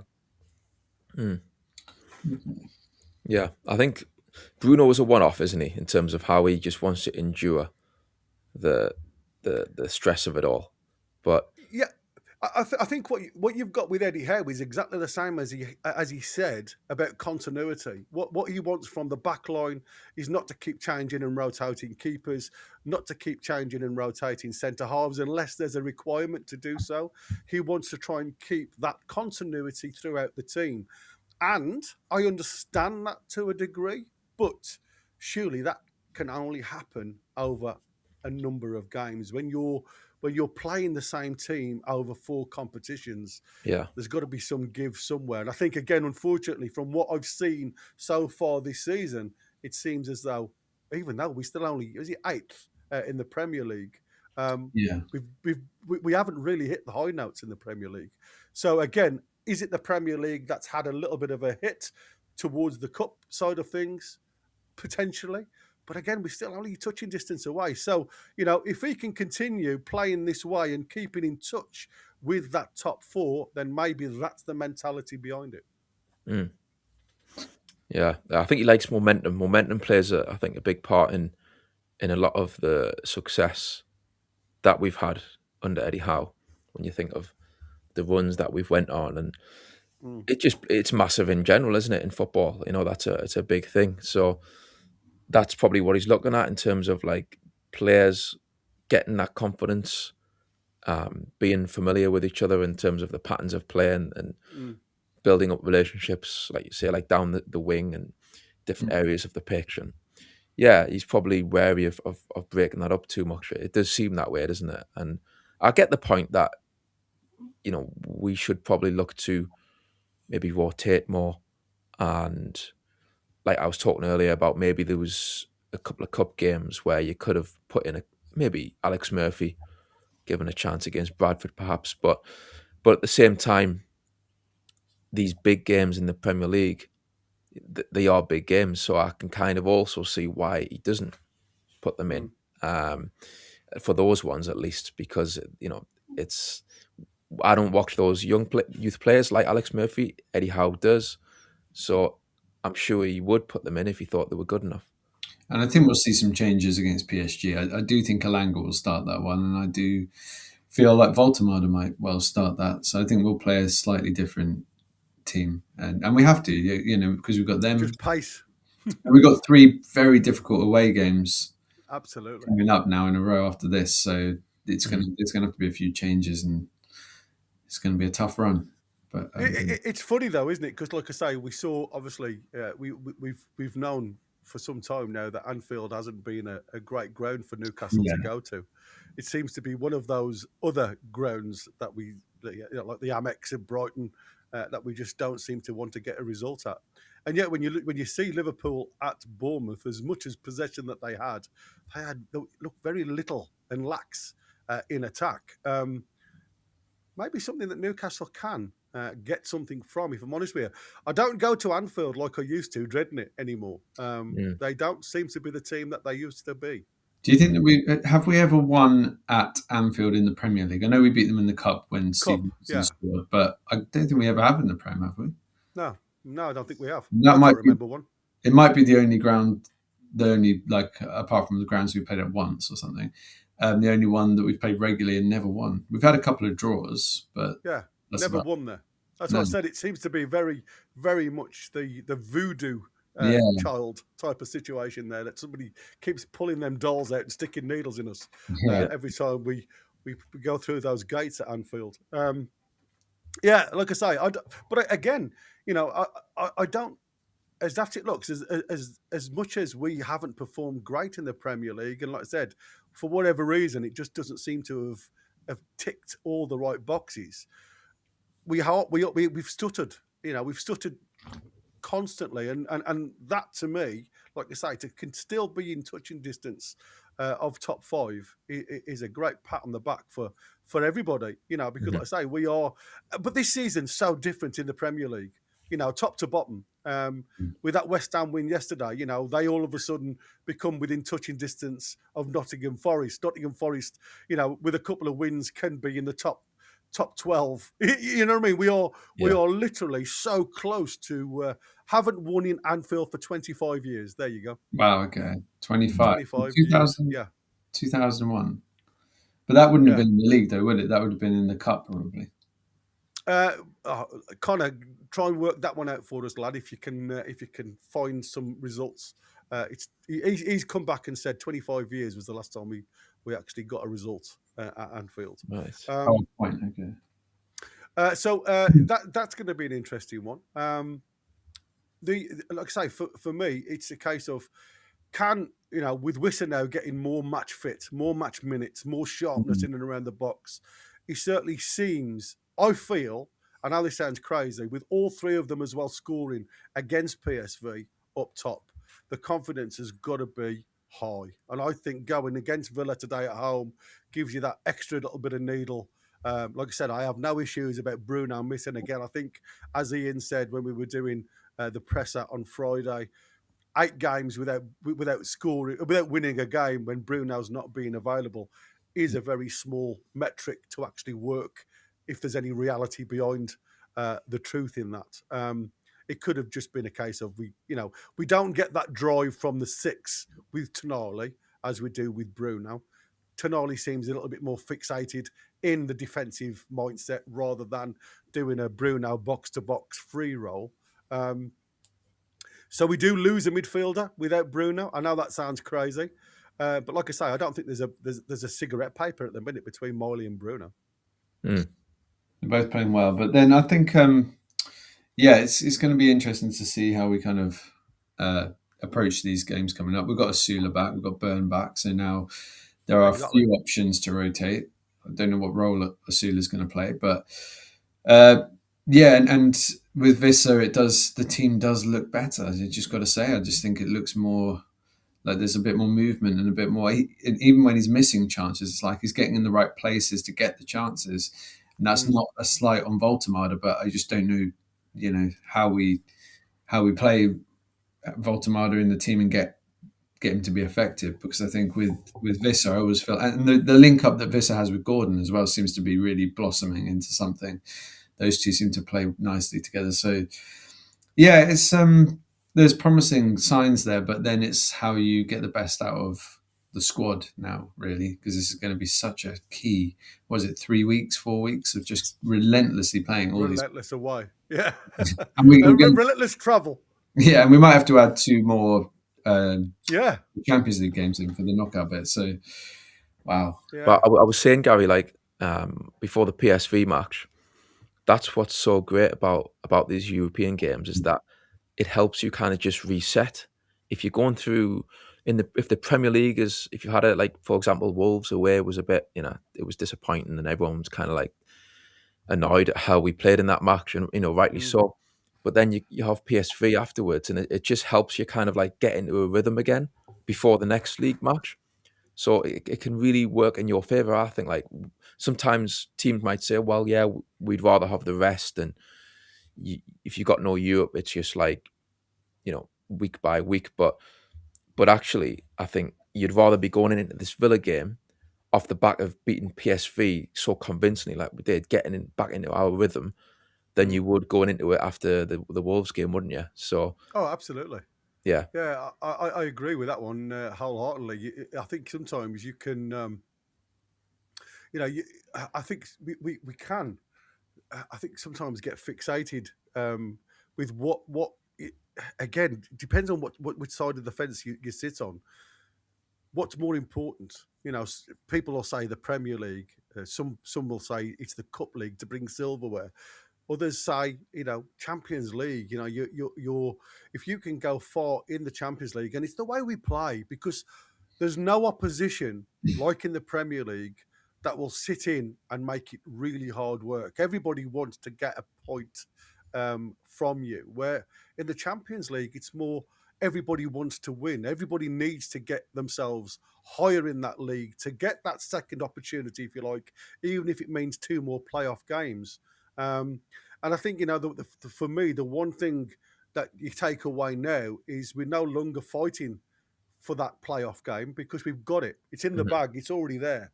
So they can go into the PSG. It's going to be a challenge. We all know what it's like playing in Paris anyway. But are they a better team now they've got rid of the egos? They certainly look it. They certainly look more organised. They look a little bit more at it. But again, they do lose some really crazy games. When you think of what that Ligue 1's like now with them, they should be walking this league. But they still get turned over by some crazy results. It's not always a gimme. Yeah, it's not always a gimme in Champions League. A reserve team, didn't in the last League in game? I think they rested lots of players. So they did. Yeah, it's virtually a New 11, wasn't it? Yeah, that they played. It was crazy. They've got the luxury of doing that. So yeah, but does that serve a purpose though, DX? Sometimes, like Eddie says, by changing players in and out for certain games, you do lose a little bit of what's important. Because you look at Haaland yesterday. Did you see his body language? Because Man City decided to rest, 6 to 7 players. Haaland didn't look happy. even though he's not performing for them, how are you going to change that mentality? If you're going through a rough spot, sometimes the last thing you want as a player is to be hooked by your manager. Even though, you're going through a bad spot mentally, it drains you. And all of a sudden, you're out the side. So I think there can be pros and cons to that. Yeah, as long as you're not running players into the ground, I guess it can be fine. I do think with some of the players who are a bit injury prone or there's not much backup to them, if there's opportunities to rotate them here and there, then like Botman could come out for Burn here and there.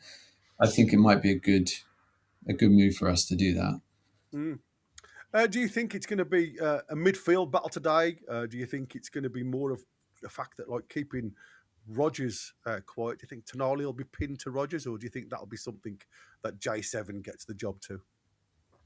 Ooh. Where does Rodgers? Does he normally play? Plays in the 10. Right.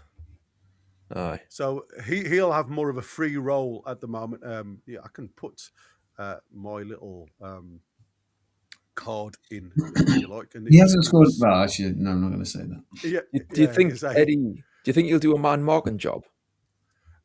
He's been prone to in the past. I mean, he's like, again, it's not something that Eddie's frightened of doing to keep a player quiet, if you like. And the biggest problem for us when you look at the way Villa set up, it's very much a case of Rodgers can sit either corner. He likes to be more right-hand side of our left-hand side, if you like. So he'll probably be playing the channels of Louis Hall and Botman. And again, it's the movement from Watkins. Watkins likes to come towards his right when he's facing his own goal, our right-hand side. So again, is the idea of pulling these two apart, so the likes of Wendia and Tielemans, who likes to come and sit high, can run into the half space.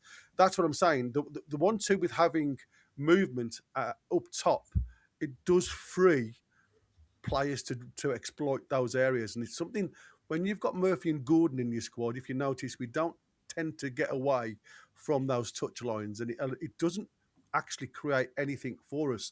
We haven't got pacey midfielders to actually exploit that space. So we tend to become unstuck, where Villa have, and like I say, they like to play in these little deeper pockets of space. One will go left, one will go right, and then they'll try and get the likes of Sancho likes to drive into that corner of the box. Bendia does the same. Matty Cash then becomes the wing. The only problem is they've never really got anything happening on the left-hand side. Matsson's good, but he's not really got the quality.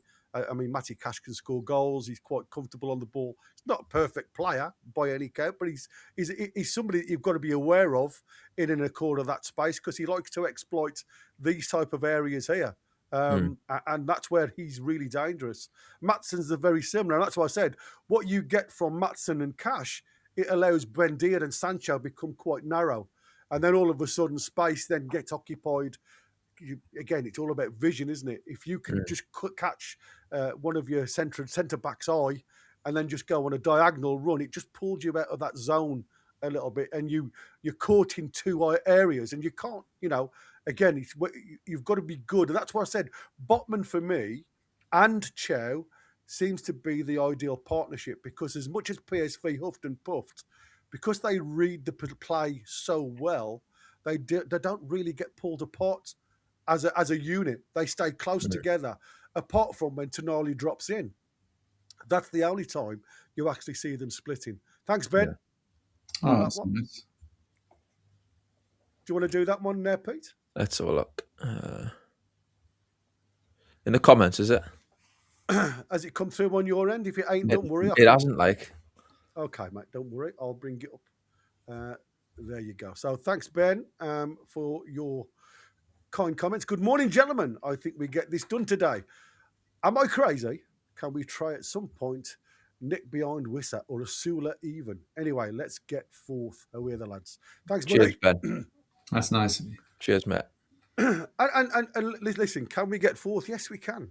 But we've just got to be able to get it. And like I said, we've got a Sula back. Does that give him a little bit more firepower? Well, it's got to do, hasn't it? It Mm. also, if you're chasing the game, you have got that option then to start playing players just behind, if you like. Well, Oh, Boki's in. We've it lost looks really Peter. different. There you go. Which is it. You said you're going to do that. Obviously, Peter and Boki mirror the same one. We've got to something we've got to start doing. Yeah, we've got to start sorting that out. It's not something that. So, Peter, apologies because obviously we're getting a little bit closer to the game. Yeah. Have you got to go somewhere, DX? I Or are you, will drop out in a sec, yeah, because I'll get ready for the match now. But exactly. yeah, it's been a pleasure, and fingers crossed. No, not a We'll problem, win mate. today. I'm sure Boki feels the same. We're gonna pull it out the bag, 3-1. Well, like I say, I'm sure we will all get to those levels very soon. Because, like I say, I'm just watching the lads warm up now. Everybody in the chat, what you're again, I don't get the feed the same as we used to do when Chris is back home. So I'll be working off mine, and mine is fed from downstairs through one of those special eyes. So mine is always delayed here. So I am going to be probably a minute or so behind you guys in the chat. So again, Don't celebrate. please don't celebrate. Don't spoil it. And again, I apologise. It will go back to normal next week when Chris is back home. But at the minute, we all are working off different things, so it just comes across a little bit wrong. Now, Boki, do you want me to do, as I'm doing the commentary, do you want me to do the time and the goals? Or are you happy to go? You can do it just in we case. started. Yeah. If you say we've started, I'm happy to do that, mate. Cool, mate. That's fabulous. Well, I'll see you guys later. Cheers, DX. Lovely to talk to you, buddy. And good luck to us all. Indeed. Take it easy. Have a good one. And there you go. That's DX and Peter just saying goodbye. How are you, Boki? You good, mate? Good. Yeah, yourself, mate. Yeah, fabulous, mate. Fabulous. Yeah, apart from the manic of this morning, it's been a crazy few hours, I must admit, buddy. Happy with well, it's something that we expected. Nothing changes from what we thought on Thursday night. It was going to be very similar. 1 in, 1 out. I'm glad he's rested Bruno, if I'm honest with you, though, bud. It's certainly something that we didn't need to take that risk on, isn't it? That's it. I think one player out of the midfield of game isn't going to cause too many issues, hopefully, especially the way Miley's been playing. So, you get it. Bruno, I know he's a machine and plays every game, but we've also got to start monitoring his age. He is getting older. So you do now have to give him little rests during the season. I don't think he's going to be able to play like every game of a season moving forward. No, I agree, mate. I agree. And like I say, what's the point in buying these players if they're not going to serve a purpose for you? Let's go through the two teams then, just so everybody's aware of where we are. So Popey's in goal. Trippier right back again. Trippier 3 games in a week. Doing well, Trips. Hall, Botman, Joe Litton, Tonali, Wissa Gordon, Barnes, Chow and Miley. On the bench, we've got Ramsdale, Asula, Elanga, Voltamada, Willock, Byrne, Alex Murphy, Ramsey and Shahar. So obviously keeping a couple of young'uns in there. But again, that bench is getting to a point where, you ain't in any real issues. So I'm happy about that. Going on to the Villa, we have got Martinez, Cash, Konza, Pau Torres, Matson, Anana, Tielemans, Sancho, Buendia, Rogers, and Watkins up top.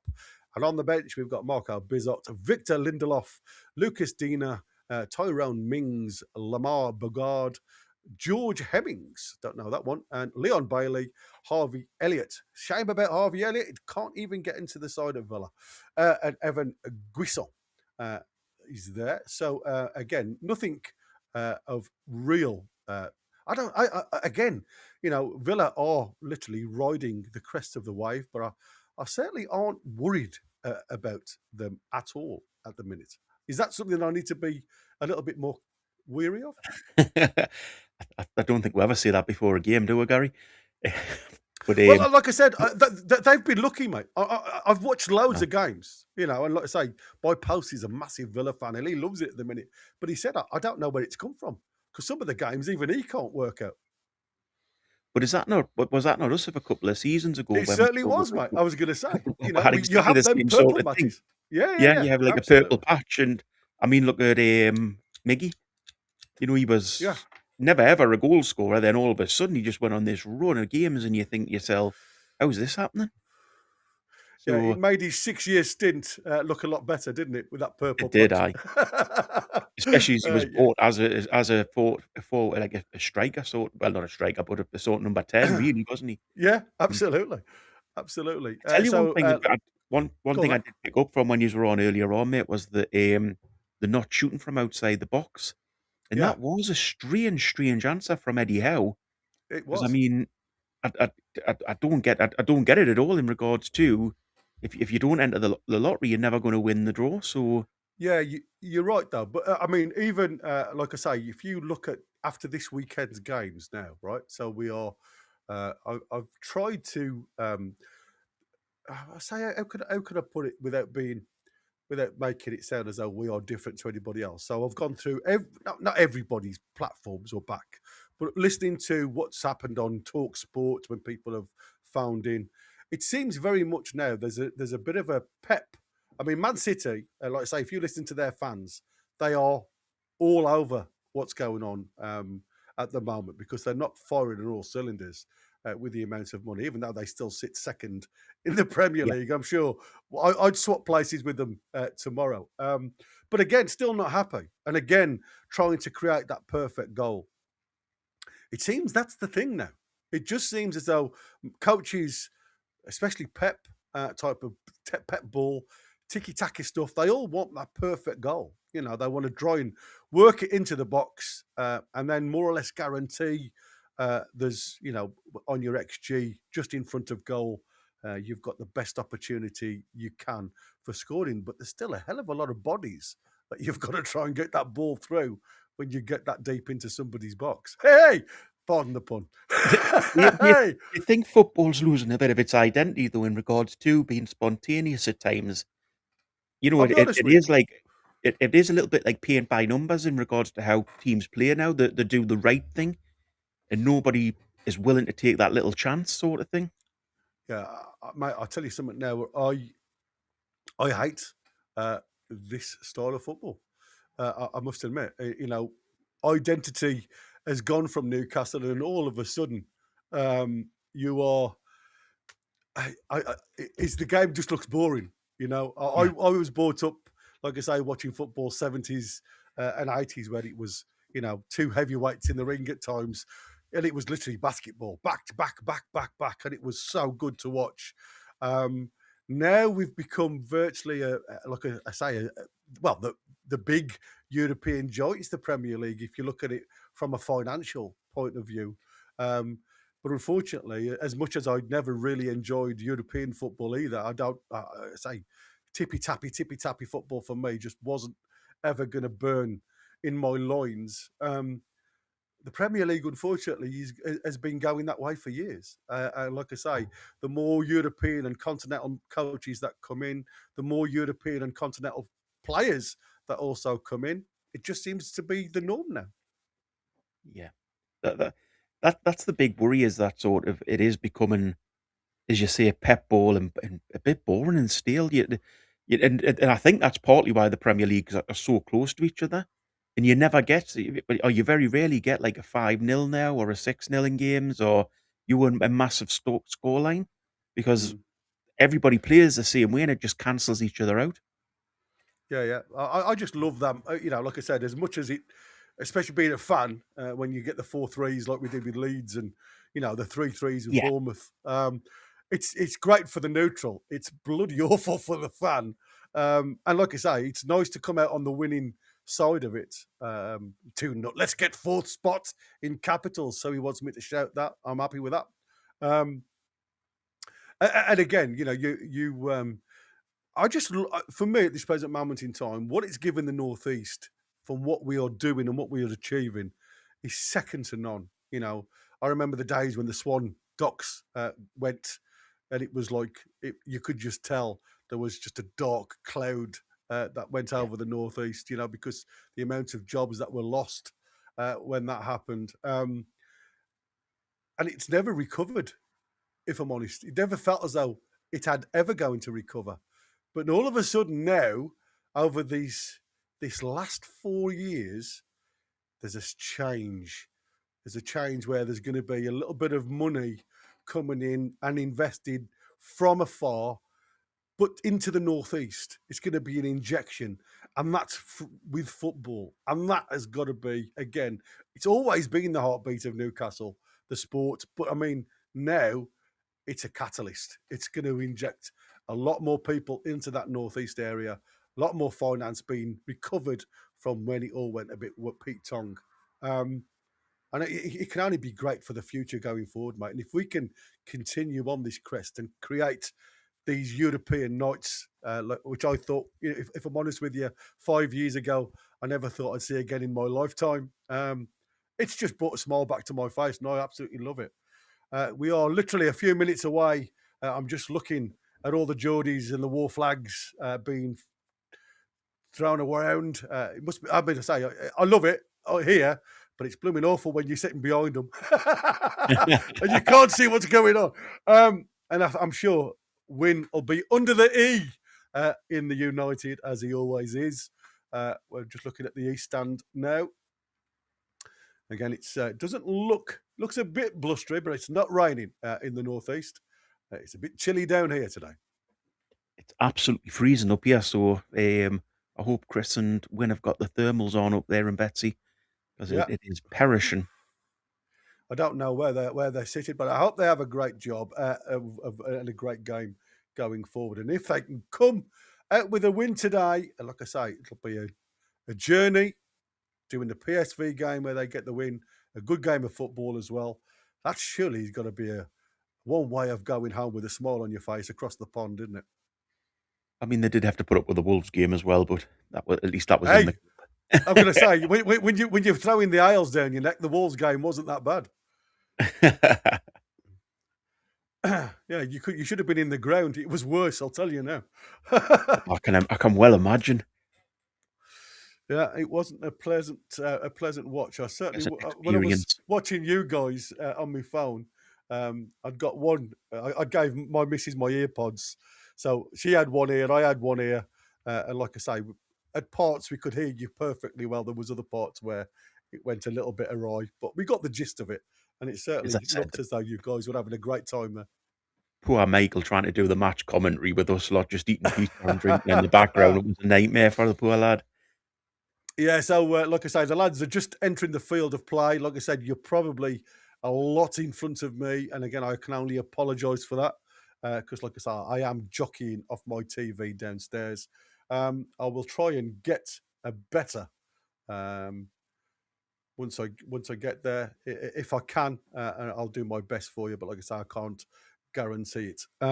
So we will start. Like I say, we have got control of the timer today. Chris has been very pleasant on his last few days in the northeast to send us the link to be able to start and stop the match at half time and stuff. So you should be able to see. If you want to, you can try and pause your game so you're with us. And all I ask of you guys out there in Viewerland to put a smile on my face. Like I say, it's not something we get paid for. It's something we love doing. Just smash the likes button, subscribe. And if you ain't a member already, why? It's a great channel. We are going forward. And like I say, we have now been, as you all aware, we are now being able to broadcast across the northeast via radio. So, like I say, glad to have you with us. But please smash that like button just to show us your support would be fantastic. Just going through the teams then, Emily Martinez in goal for Villa, Matty Cash, Ezri Konza, Pau Torres, and Ian Matson across the back line for Villa. And in midfield, in the sixes, Amadou Onana and Yuri Tielemans there for Villa. And up top, Jadon Sancho, Morgan Rogers, Emiliano Buendia. He's also on that right-hand side. And Ollie Watkins, that seems to literally be bouncing. Becca says 3-2 to the Toon. So he seems to be happy with that one. And again, it's not a bad team. There's a lot of movement there. They've got Sancho on the right-hand side of the three with the Rogers and Buendia on the left. So again, I can only assume that that's going to change between the two. Everybody at the minute is just celebrating in the middle, having that team cuddle. And like I say, 250th appearance for Joe Linton today. So well done, Joe. Another milestone. Anniversary for Murphy as well. Murphy wasn't it? Yeah, if he gets on. Yeah. Is Murphy in there? He is. It's Alex Murphy who's in the. Is it Alex Murphy on the bench? Yeah. Sorry.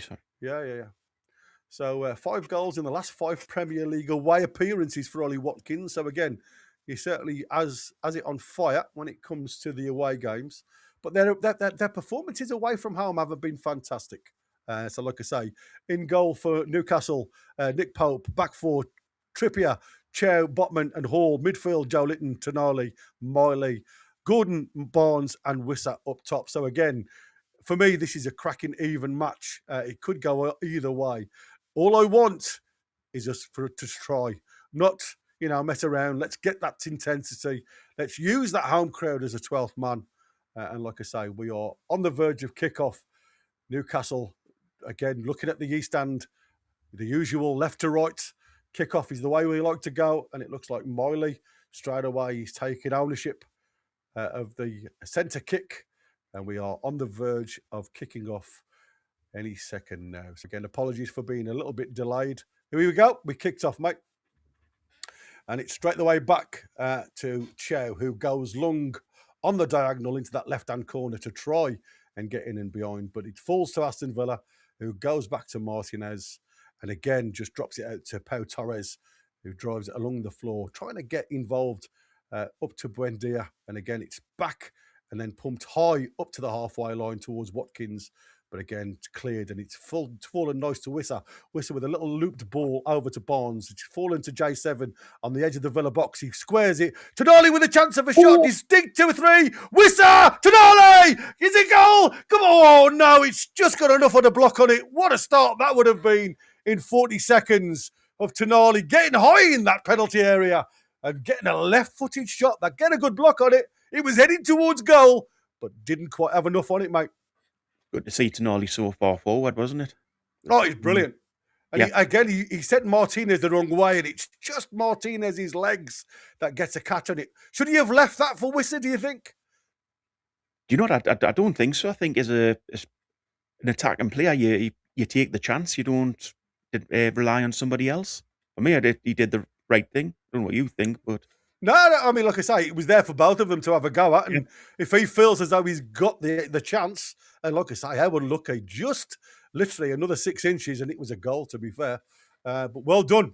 Great start from Newcastle. And again, literally from the start, we have had Newcastle have got a free kick deep in their own off. Again, it was great play from Tonali. I've just been watching the rerun of that. He's superb. It's just a shame that Martinez is in goal, because I think if it was Bissot, I think that was a goal, mate, to be fair. Gary, I'm behind you as well a little bit, so... Yeah, bless you. Like I say, we are going to be all over the shop at the minute. So Tonali plays the ball up. It's Anthony Gordon with his first touch. He gets a bit of a drag back there, just inside the Aston Villa half. And by Cash, who looks at the referee and says, it wasn't that bad, but it was enough to pull him down. And like I say, Gordon gets the free kick for Newcastle. Again, Dracula's out of his seat. Goals conceded in the first 15 minutes, 6. Only West Ham and Burnley in front of Villa. So like I say, they are very susceptible of conceding early on, Villa. So it's certainly something Newcastle have seen, because they're at their throats. Ball up to J7 from Botman. He turns it inside to Tonali. Tonali straight away trying to find Gordon, but Matty Cash gets himself in front of that ball and he gets it cut out. And now it's just Konza back to Martinez, who again just takes his time looking for opportunities to go long towards Ollie Watkins. But again, Chow sees that and the ball's fallen nicely to Buendia, who has a bit of a run on at them here. And again, Sancho now and Watkins just hovering around to try and find something with this ball. It's played back to Matty Cash. Sancho picks the ball up and he again tries to find down the line to get in there. And again, it's a deflection by Rodgers and it's out for a corner kick to Villa. Again, this is what we expected. Going to be box-to-box stuff. 2 heavyweights at it. Who's going to fall? been a good start from both teams, hasn't it? Been a good game so far. Yeah, I can't fault it, mate. It's been really interesting. Like I say, everybody running into the areas. Everybody's trying to get the ball in behind. Tielemans now just trying to get this ball. It's going to be an outswinger. Aston Villa just trying to work that penalty area.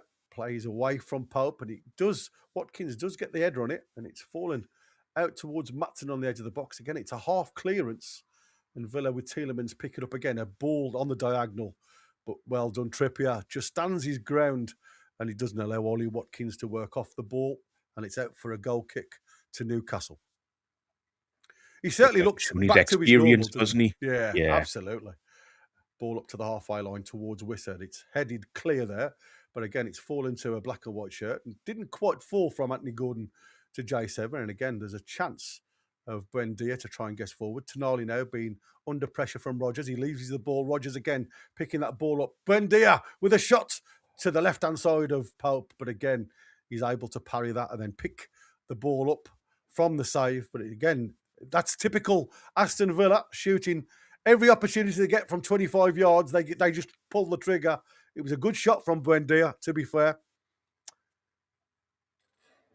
Again, so is it just different coaching styles why Eddie doesn't want us to do that? Why doesn't want us shooting? Again, it's what he's talking about is more ability than anything else. From what I can gather, he just doesn't want players to waste an opportunity being that far up the field to give the ball back. He wants us to retain possession, which to me is quite negative. Bit of a worry, to be honest, but I agree. Hall now with again pass out to Anthony Gordon halfway into the Aston Villa. He plays it up to Wissa. Wissa drops it back to Miley. Miley with a ball over the top towards Trippier. Trippier with a delicate header to try and find Barnes, but not quite directed into the right space, and it's through to Martinez in goal for Aston Villa in his iridescent pink shirt.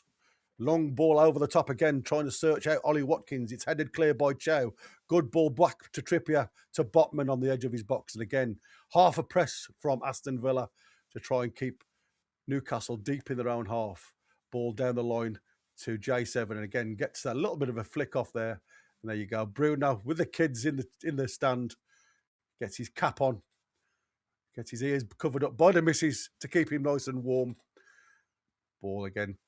J7 battling away. Tonali now picks the ball up and the referee again stops play. Win ratio with Bruno, 52%. Without him, not that much. No. He's just a class act, Bruno, isn't he? He's been brilliant since he got here. He's just a driving force. That's what I said. I mean, he's not the ideal captain voice, but he's certainly the ideal captain when it comes to effort. Again, just waiting for this free kick that's deep in the Newcastle half and Pope to take. Again, not taking any chances. Ball over the top, central towards Harvey Barnes. Harvey Barnes with Matson for company. And again, he's got two now with Buendia trying to take them both on. He does come out well with the ball, but again, a little bit of a misunderstanding. It's falling to Newcastle. Wissa, Barnes. Wissa again. Oh, it's just blocked. Well done by Onana from Villa because that ball was coming directly to Wissa, who was going to pull the trigger.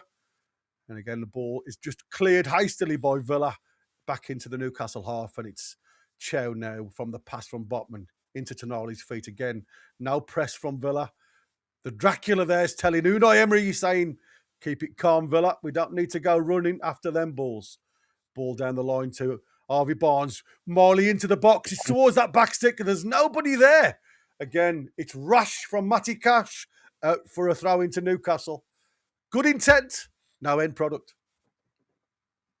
No, it would do look different with Whistler playing up front than we do with Baltimore. In regards to, we seem to be playing, there was a few yards more forward. And it does help with sort of build-up play a lot. Yeah, you're right. Hall with the throw-in, plays it down towards Tonali. Tonali goes square to Trippier. A ball over the top towards Lewis Hall. Yeah. And again, just too much juice on it. Lewis Hall not able to get the ball back into the box. But again, ideally straight away to get the ball in and behind, isn't it? To get them back facing their own goal, which no defender likes.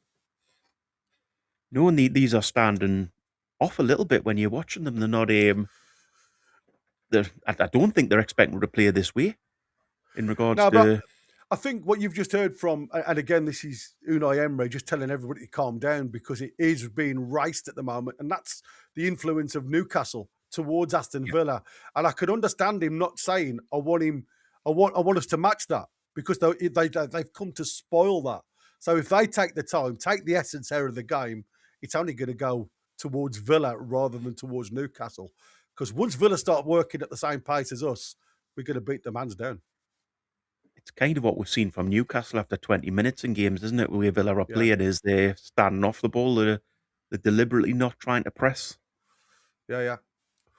Ball again over the top, and it's come all the way through to Watkins. But again, Trippier gets it back to Pope, who tells him to settle down. He's pushed it now to Lewis Hall, down the line to Anthony Gordon. Gordon again coming on the inside, just turning Matty Cash left and right at the moment, but running nowhere direct up to Tonali now. Again, back to Lewis Hall, and again, we've gone back to Botman. With all the effort, Botman goes diagonal out towards Trippier. Great ball. Again, over the top of a lot of the claret shirts. Morley now shows himself down that right-hand side. And again, he's trying to put Harvey Barnes, who'd moved into the inside right position, but not enough on it. Great tackle from J7. Harvey Barnes on this right-hand side. Pass from Wissa. Again, the block from Torres there.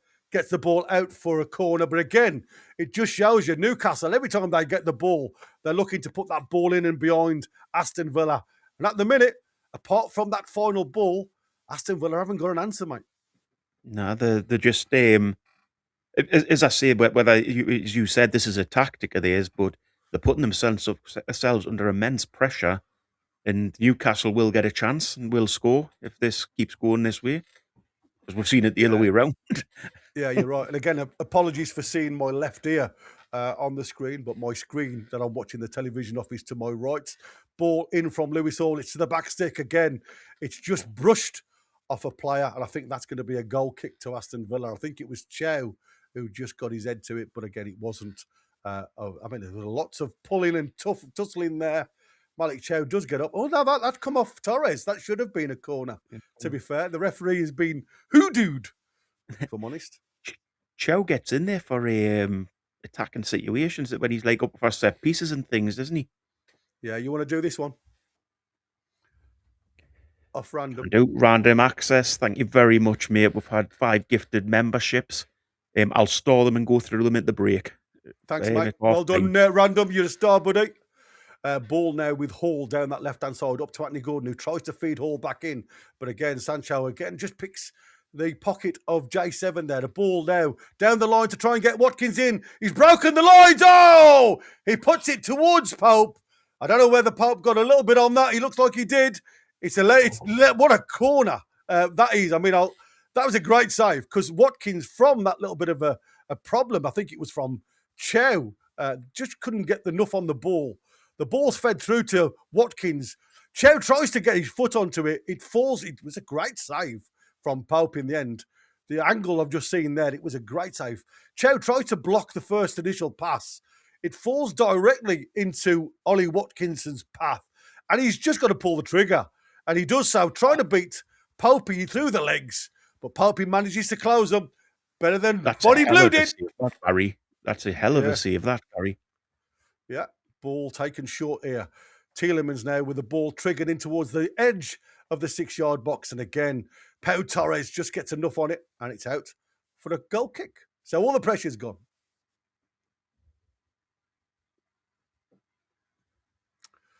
Just waiting for this ball to come back into play.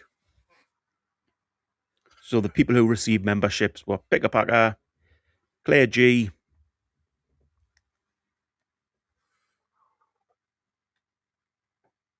Lou, Satish John, and Niall Powell. Thank you very much again, Random Access. That was brilliant, mate.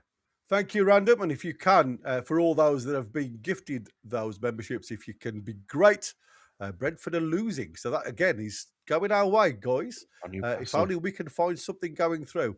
And Queenie, you're an absolute star. Queenie's now gifted. We'll come to them in a second. Villa on the push now. And again, Sancho fires the ball in, but Botman gets his big foot to it. It's a throw into Aston Villa, deep in the Newcastle half on that right-hand side. So again, both of you guys, just as I was saying, if you can, those that have been gifted the memberships, continue your membership. Like I say, we are a channel moving forward, and you're going to get a lot of content coming your way as a member. Throw into Aston Villa, and like I say, just waiting. Matty Cash now, just trying to look for options. Throws the ball in to the box. J7 gets up, and again the ball's fallen outside the box to Tielemans. It's all the way back to Konza, who again just gives Pau Torres the ball back to recycle forward if they can. Villa trying to play through the lanes. Ollie Watkins with a chance of a shot, and again a shot from 30 yards, which gets deflected and easily saved by Pope. Do you want to do the members? I can do. Kenny W. Big 792.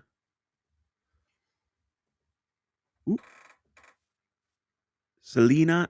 Sorry, game. And finally, Stephen there. So thank you very much, Queenie. You're a superstar. Yeah, thank you ever so much, sweetheart. And like I say, if you guys can, to Queenie, a massive thank you by renewing your membership. It certainly helps us as a channel. Aston Villa now picking that ball up and playing the ball back simply from Onana to Konza, who then gives it to Torres at the back line. Torres along the floor to, oh, what a great tackle that is from Botman coming into midfield. And again, there's a little bit of a heavy challenge on Barnes there from Aston Villa, but nothing given by the referee.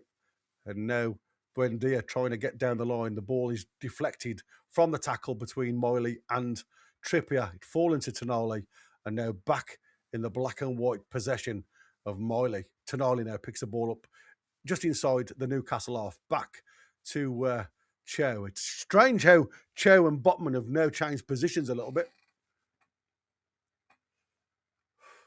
I know, because allowed. You'd naturally expect Botman to play left and Chow left, right? But they keep switching over. Jimmy won't do that with the wingers.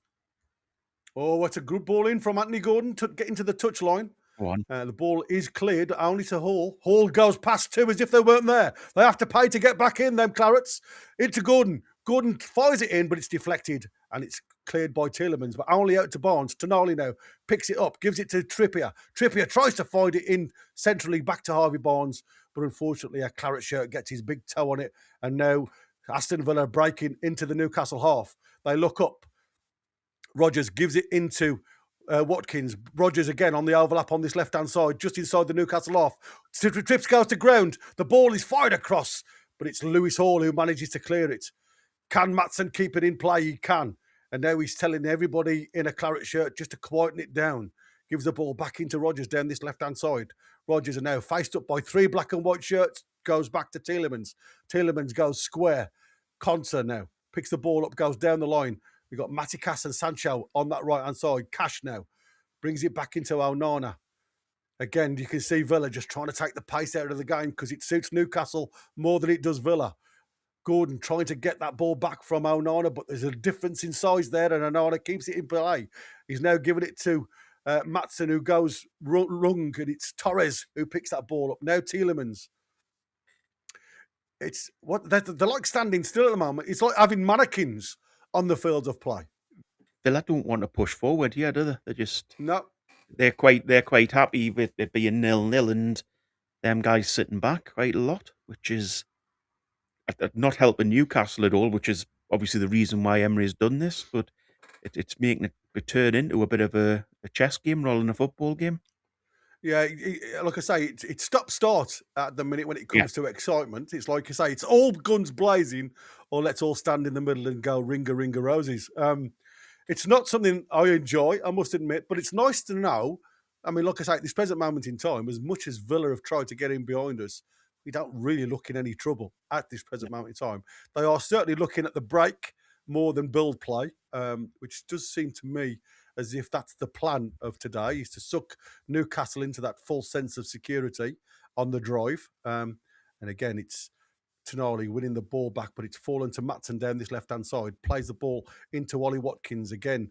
Ball into Buendia, who's gone central. There's a good ball out from Buendia to Matty Cash, who's on the overlap, and Gordon does track back Onana now. Tielemans fires it in to Rodgers. It's come back to Buendia, who's going to shoot. And there you go. Aston Villa again, shooting from 25 yards with Buendia. It's past Popey, and it's a goal. Newcastle 0, Aston Villa 1 on 19 minutes. Poo, poo, poo. Again, you know, this is what... You can't tell me that these guys haven't been warned about what these guys have been doing, shooting literally from 25 yards.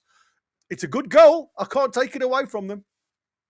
Sucker punch, isn't it, mate? Sucker punch. But with a shot like that as well, Gary, I think the other reason that we need to keep trying to do that is because you get deflection sometimes, or you get a save, and the striker can follow in. Whereas with us, we're just not trying anything from four. No, like I say, he was allowed at literally 3 or 4 yards of space, and once he got it out of his feet, like I say, nobody really closed that space down. Buendia, he just takes it away from him. One touch, Hall and Botman trying to close the space down, but it's a good strike. It beats Popey to his right-hand side into that side netting, and they're celebrating the villains. Hope he didn't have a chance for that, did he? No, goals from outside the box this season, 13 now. Bournemouth with 11, Fulham with 7, Arsenal with 6, Man City, Man United with 6, Newcastle not in sight because there's only one. Yeah, because it's only one. Hall now picks that ball up and again comes inside, sees the option to give it to Chow on the inside. Chow now picks the ball up, sees, trips just a little bit in front, trips, tries a lung, passy, stroke, shotty. And it goes straight to Martinez in goal. It's a bit of a tough one, that one, because like I say, I think he was looking for the ball over the top, but the shape of that pass was nowhere near. Again, Martinez trying to find Watkins going one-on-one at the back there, over the top of all of our midfield. Some nice link-up play between Miley and Tonali, who drives over the halfway line. And again, Tonali's gone. That's his hamstring, I think. Tonali's hamstring has just been pulled, so he's gone. And now we are probably in trouble. And there's been a bit of a smack on the leg from J7. And I think that was for the team, if I'm honest with you, to get some treatment on for Tonali. But the way he pulled up there, I think Tonali's game is run. That's going to be a shocker, mate. That's going to be a 68-weeker, isn't it? If it is. Yeah, but he's certainly, as he was running full pelt, he gets the ball out of his foot. And I don't know whether it literally is his studs that hit into the ground. He's trying to find Miley with the outside of his foot pass. And like I say, he pulls up as if he's been shot. Gary, don't do any of this mucking about with him either. If he is struggling, just get him off. And, oh, absolutely. You know, don't do the 5-minute thing. You can see straight away a little view of Bruno there with his family. Like I say, all having kisses and cuddles. I bet he's cursing his luck as it stands at the minute. And Eddie Howe doesn't look happy. He's walking back to the dugout to have a word with a couple of the analysts there about what went on, how it happened. And again, it was just a twisting motion with Tonali. I'm hoping it's just a jarring of the ankle, which is where they're looking at the moment. Fingers again, crossed. It seems, yeah, it's again the way you went down, or sorry, the way you pulled up. At first, it looked like a hamstring, but now they're looking at. It did look like his studs got stuck into the ground when he tried to knock that ball sideways. So this could be one of them where he's just had that little bit of a shock into the ankle because there's not much protection there, and I'm hoping it's not going to be too much than that. Could it be both, mate? Could his hamstring and ankle have gone there? I know. Well, again, he's not holding. No, he's not holding on to his hamstring at all. No. So, like I say, it does make a massive difference. But again, we're just having a rerun. It was a great shot from Buendia, if I'm honest with you. Again, the ball he's walking off comfortably, mate, to be fair. So, again, I'm hoping this is literally just impact and he can run this off. But only time will tell. Keep an eye on him and we'll let you know if anything changes. It was a hell of a shot, that, mind you. Yeah, look, Tony is saying in the box there, Tony T, can't score, won't score, you eventually get punished. And that's exactly it, mate. Like I say, it's only a matter of time that you do get your bottom spanked for being naughty. And that's exactly what Newcastle are. They just don't want to strike a ball. Anyway, we're back in play. It does look as though Tonali's coming back once he's had his 30 seconds. Tielemans now picks the ball up square and he goes to Onana. And Onana looks up, plays the ball again into Sancho. And there's a bit of an overlap here with, again, Aston Villa running into the corners on the diagonals. Matty Cash and from Watkins there, who'd run unselfishly into the corner just to open Newcastle up a bit. And at the minute, that goal has certainly given Aston Villa a bit more impetus. Ball is driven into the box. Here, Matty Cash has got a chance of a shot. It gets blocked by Hall and Botman gets it clear, but it's only going to come back to a claret shirt and Onana, who drops it all the way back to Martinez, who again, he's just going to launch his ball back towards the Newcastle penalty area. Cho's underneath this one, again to the halfway line, but again, it's back with the claret shirt. And again, that's offside. It's got to be, but that's going to go all the way back to Pope anyway. Ollie Watkins again on the half turn there, trying to get behind. You can see what they're trying to do, and that's a bit of a dodgy ball from Newcastle, but it falls to Tonali. And again, Tonali looking at the referee, the ball's carried on. Barnes now on this right-hand side. Trippier goes on the outside. Barnes trying to feed the ball into that backstick area, but it's blocked again by Pau Torres. Ball comes back to Barnes. Trippier is deflected out for a throw-in. It's fast and furious at the Toon, but it's still 0-1 to Villa. Ball back to Cho. Go on, mate. No, I was just going to say it is, guys, but the issue we've got is that when they get their chances, they're willing to take pop shots. When we get our chances, we're not willing to do that. We're sort of trying to make the perfect goal. Yeah, it's huff and puff. And like I say, you get nothing from huff and puff unless you're willing to have a go. Again, one shot on target to 6 and 3 for them. Even though we've had the possession, they've still had more touches in the penalty area than we have. So like I say, possession, football doesn't get you goals. Having a go at goal does. And that's something that we and Eddie Howe need to take note of and move that forward. Because like I say, the perfect goal looks great, but they very rarely come. Hall there with the header forward to J7 from that Martinez clearance. Back from Tonali to J7, who's bursting forward, trying to drive himself through 4 or 5 challenges. The referee allows play on there because J7 left the boot in. Ball over the top of Malik Chow's fallen to Watkins, but he doesn't get a great touch on that first one, and it's all the way back to Pope. But again, J7's left two claret shirts on the ground. Is the referee going to say something to him? I'm sure he will. How's that lad never sent off? When you watch how he plays the game, yeah, I think he's got a yellow card though. He's got a yellow card there. I shouldn't have said that, should I? Yeah, I think he's got a yellow. He's gone through 2 players. Yeah, there you go. J7. I looked at the referee, and because Aston Villa had got the advantage, he'd gone through 2 players. You watch this here. He takes one to the ground, then he treads on one shin, which is Onana. Then he goes through Matty Cash's calf. J7, the warrior. Is that him banned now as well for the next game? Is that I think the yellow cards?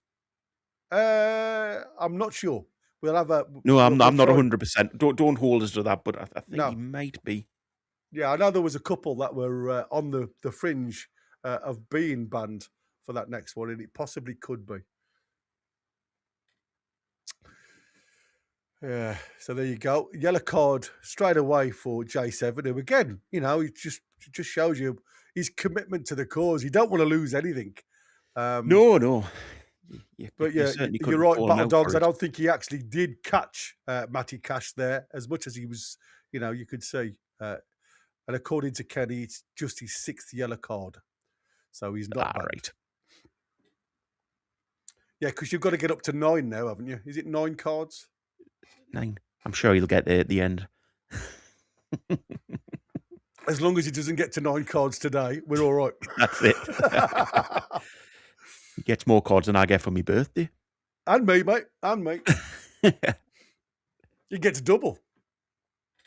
Yeah, we're still having a bit of a delay. And as I just wanted to repeat, thank you to Queenie for your super chats and also to Random. And just to repeat, Pick a Packer, Claire, Untlu, Satish, and Niall. I thought you were already a member, Niall. You've been involved with this for a long time. Kenny W is another one who's become a member. BJR, Celine, and Stephen Howe, and Captain Curfew also are the other ones that have got that gifted memberships. And like I say, if you can continue your membership for us, that certainly goes a long way. And there's going to be a drop ball to Newcastle. And again, going to be given, I don't know what the referee has to go back all that way for. Gives it back to Pope, who rolls it out. And Aston Villa literally on the halfway line now, and no press towards Tonali. But the referee is in the passing lane towards Chow for Tonali, who wasn't happy there. Trippier, again, just trying to get it past Ollie Watkins, but it's deflected out for a throw-in. It's thrown in now towards Tonali. Again, all the Villa players in the claret have gone back deep towards their own box. Just again, Unai Emery doing his housework and realising how difficult it's been for Newcastle to beat this low block. Gordon now plays the ball inside. Miley gets out of his feet. Ball over the top to Trippier. Trippier with that instep volley towards goal. And it's cleared by Pau Torres for a corner to Newcastle. Good play again. That's Trippier at his best at times. That's it. I think that's a side that he's kind of he was mile lost offside, a little mate. bit. He's a mile offside. Yeah, it's a little bit that he's lost from his game, isn't it, in regards to getting forward as much. I think he realises himself he can't bomb forward all the time. Otherwise, his legs will go by about the 60th minute. Yeah, that's right. Oh. So there you go. All that effort just goes For nothing. to nothing. Long ball again from Martinez towards halfway line. Miley with that extra height in that midfield does well, but again, it's fallen to a claret shirt. Good ball for Buendia to Watkins, who again got a bit of a free run. Be careful, J7, who's coming through the back of you. And Lewis Hall was able to get onto that ball and it saves it from a corner, but it's only a throw into Villa deep in that Newcastle half. And again, I expected J7 that he was lunging towards the ball, but he does well, gets past him, Ollie Watkins, and gets his foot to the ball. He's got to be careful, J7. Got to be. Well, the referee now, I tell you, he's watching every move he makes, isn't he? You can just see it. Hopefully he stays on. Ball down with Pau Torres. Back to Martinez in goal, who goes again towards the halfway line. Trippier just heads it nicely out towards Harvey Barnes, but again, Buendia working really hard for his team and gets a foot on that one. Ball up towards Ollie Watkins again blocked, and up towards J7 now. It's all 5-yard passes, but Newcastle now get the ball out with Miley. Miley looks up towards the middle, and again, it's Konza who gets it up in the air. Can it fall to Harvey Barnes? It's headed clear. Oh, Wissa tries to get his head on it, but again, Buendia sees it back, and Tielemans sees it back to Martinez. And Whistle leaves a little bit on Martinez there. I don't know what happened because the camera was panning on somebody else. And I think Whistle has just showed Martinez. He's just said to him, "Welcome to Newcastle." When was the last time Whistle touched the ball properly? In this, it's been a while. Yeah, it's been a kind of while. Yeah, you're right. And again, Whistle just trying to sneak in around the back. And again, oh, look at Martinez. Yeah, come on, lad. You're better than that. But there was definitely a challenge on from Tielemans on J7 that the referee didn't even talk to him about. Ball long, Botman underneath it, gets it head on it in between two claret shirts. J7, Lewis Hall, falls to claret shirt. And again, Botman gets pulled down by Rodgers. Luckily, I think that time, I don't think there was much in that, if I'm honest with you. Again, Lewis Hall did put us in a bit of trouble. Yeah, there was a little bit on his shirt. I'm going to give it. Again, Tonali gives it to Lewis Hall, who backheels it towards Botman. And it's literally heading towards Watkins. Oh, there's a chance again from Buendia on the edge of the box, who again, first time shot. But luckily this time it bobbles through to Pope. They're dangerous from outside the box, aren't they? They're a good team in regards to holding back, and then as soon as they get forward, they don't muck about. They just go for the shots. They go for it. Basically, they don't play tippy tappy football. They as soon as they've got a sight of goal, they'll happily have a go at it. Kenny W is asking if we had a shot. One is what I counted before. To their 7 or 8 now for them, if I'm honest with you. So we are well behind when it comes to shots. And again, Lewis Hall loses the ball in a dangerous area there. It's fallen now towards Tielemans, who plays in Onana. Again, being blocked out by J7. You can't, according to Chris, cover the sun with one finger, but you certainly can cover it with J7. I think Toon Go on, makes a good point there that they're not third for nothing. They're obviously not a bad team.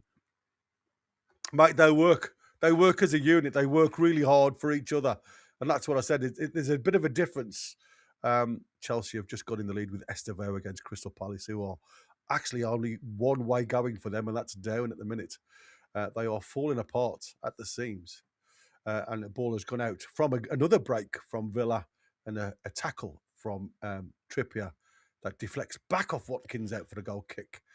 Again, it's all Villa at the minute. You know, Newcastle, all huff and puff, but Villa seem to have the upper hand on us. They seem to have, like I say, everywhere they're going, they're working really hard to keep that unity together. And they are certainly well on top at this present moment in time in the final third. Oh, I mean, every time they go forward, they look dangerous. We just look so sometimes inept and sort of we can't get shots away on target. That's the big issue. Yeah, that's another one. Like I say, Sancho just forward it into the danger area towards that 6-yard box with Ollie Watkins. Again, it's Botman just has to clear out for a throw into Villa. And again, Cash down with Sancho on that right-hand side, plays the ball back to Onana. And it's all literally making Newcastle run around a little bit at the moment. Like I say, we avoid of any ideas of where to go. And Villa just seem to be growing in confidence as the game progresses. If I'm honest with you, in the 36 minutes, still Newcastle 0, Aston Villa 1. I think the big worry is, Gary, that as well. These guys haven't put in. It's not as if they've come here and put in a massive amount of effort in regards to push them or things like that. If anything, we're going to tire more than they do. Absolutely. Again, half a clearance from Newcastle. It's only fallen to Tielemans, who dinks the ball over the top. Can that come through to Rodgers? Poppy sees the danger and comes out and cuts that one out. And again, it's a quick throw in to try and get some impetus behind the Claret defence. And again, if you have a look at the action areas, 26% in the final third of Newcastle. A lot of this game is being played in midfield.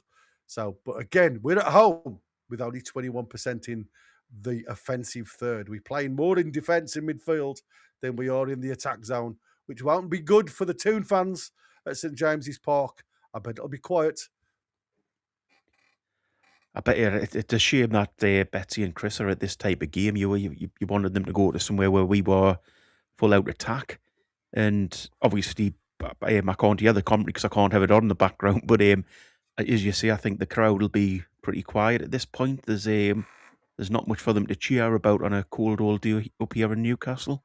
No, that's it. And like I say, we are, as much as we have been behind the team throughout, we certainly react to positive stuff as well. Here's another good opportunity. Great ball into the back stick, which has to be dealt with by Konza, who goes clear at that back stick and heads it out for the corner to Newcastle. Really nice movement from Miley.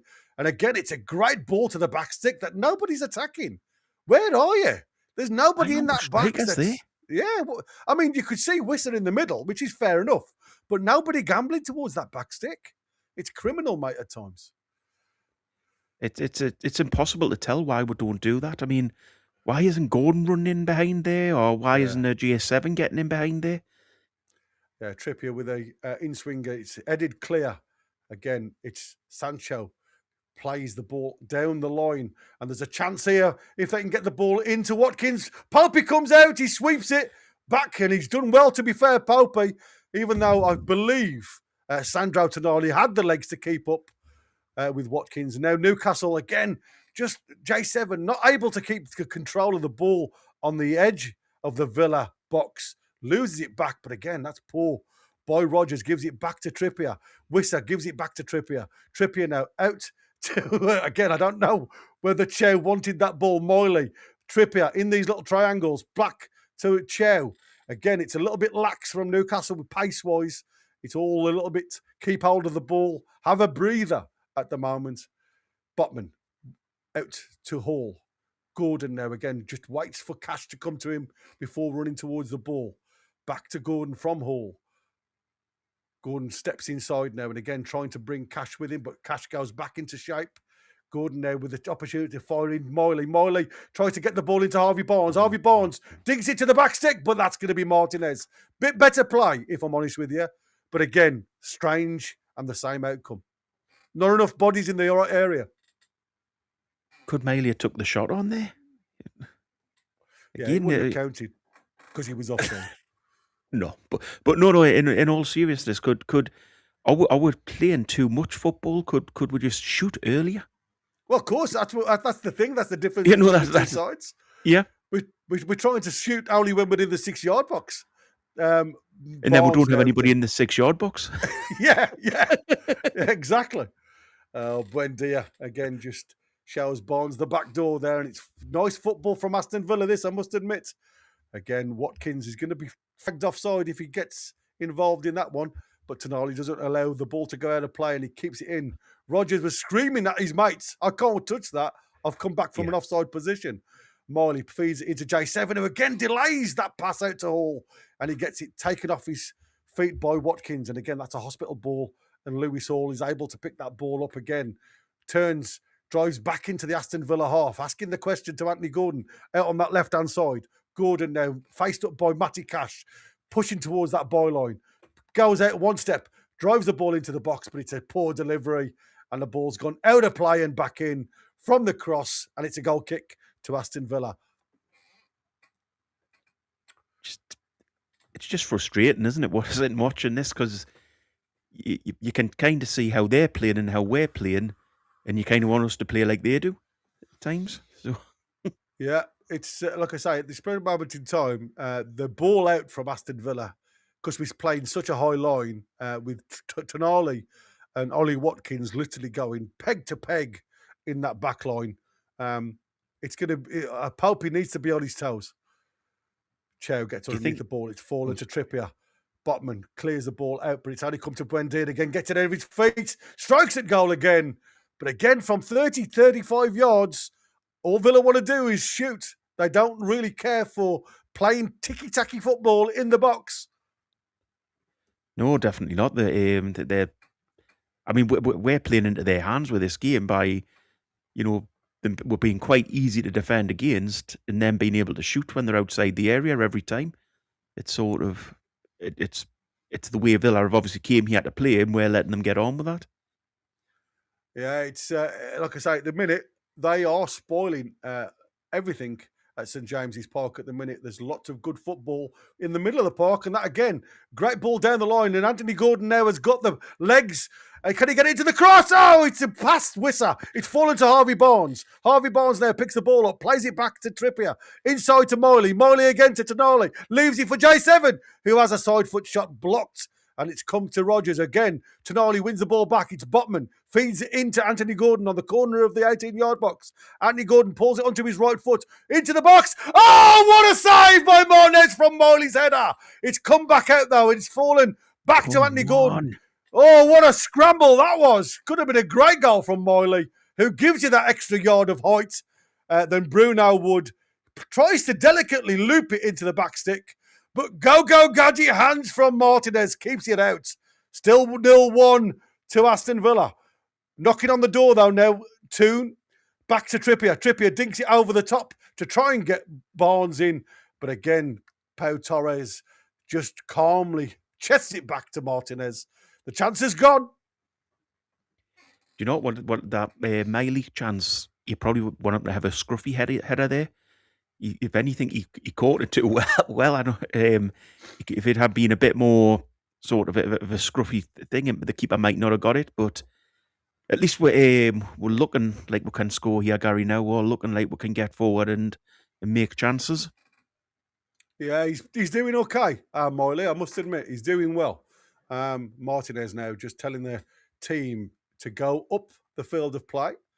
And again, the referee is just coming and questioning Martinez's positioning. But this is typical Martinez, spoiling it now, because he knows the clock is ticking towards half-time. And if I'm honest with you, Aston Villa have been pegged back a little bit in the last 5 minutes by Newcastle. But it's not enough for me. Again, trying to get into the 6-yard box before they pull the trigger. We need to learn quickly that we get an opportunity, have a go, work the keeper, just not doing enough of it. It's too easy, those type of balls up to Wissa. Yeah. People in the chat are saying the time wasting, but that's Villa's game. That's what they've come here to do. Yeah, you've got to manage the game, and if you can swing it your way just at 5%, it certainly helps you. Like I say, it's something that Newcastle need to be a little bit more Housery about. We were 2 years ago, everybody was calling us out for time wasting. Miley now picks the ball up, gives it back to Trippier, and Trippier just gives it back to Pope in his box. Again, Newcastle trying to play from the deep role, trying to draw Aston Villa towards them to allow space in and behind.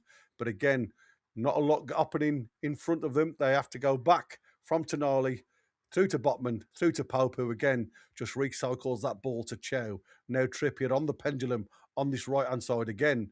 Trippier just asking questions about players' movement. And it looks like J7 and Onana are like glue together everywhere they go. They're in each other's pocket. Again, diagonal ball up towards Harvey Barnes. It drops over the top of Maatsen. Harvey Barnes picks up the bouncy ball, comes inside, balls the ball up towards Wissa. And again, it's just cleared quickly from Onana.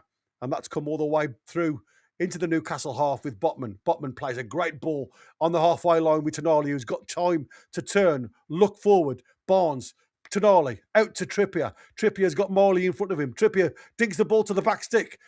Oh, J7 trying to recuperate the ball and get it back towards the box, but it goes over the bar and it's a goal kick. Gary, what's Wissa doing in this game? Where is he at times? Well, like I say, he's got two players around him all the time, hasn't he? So he has.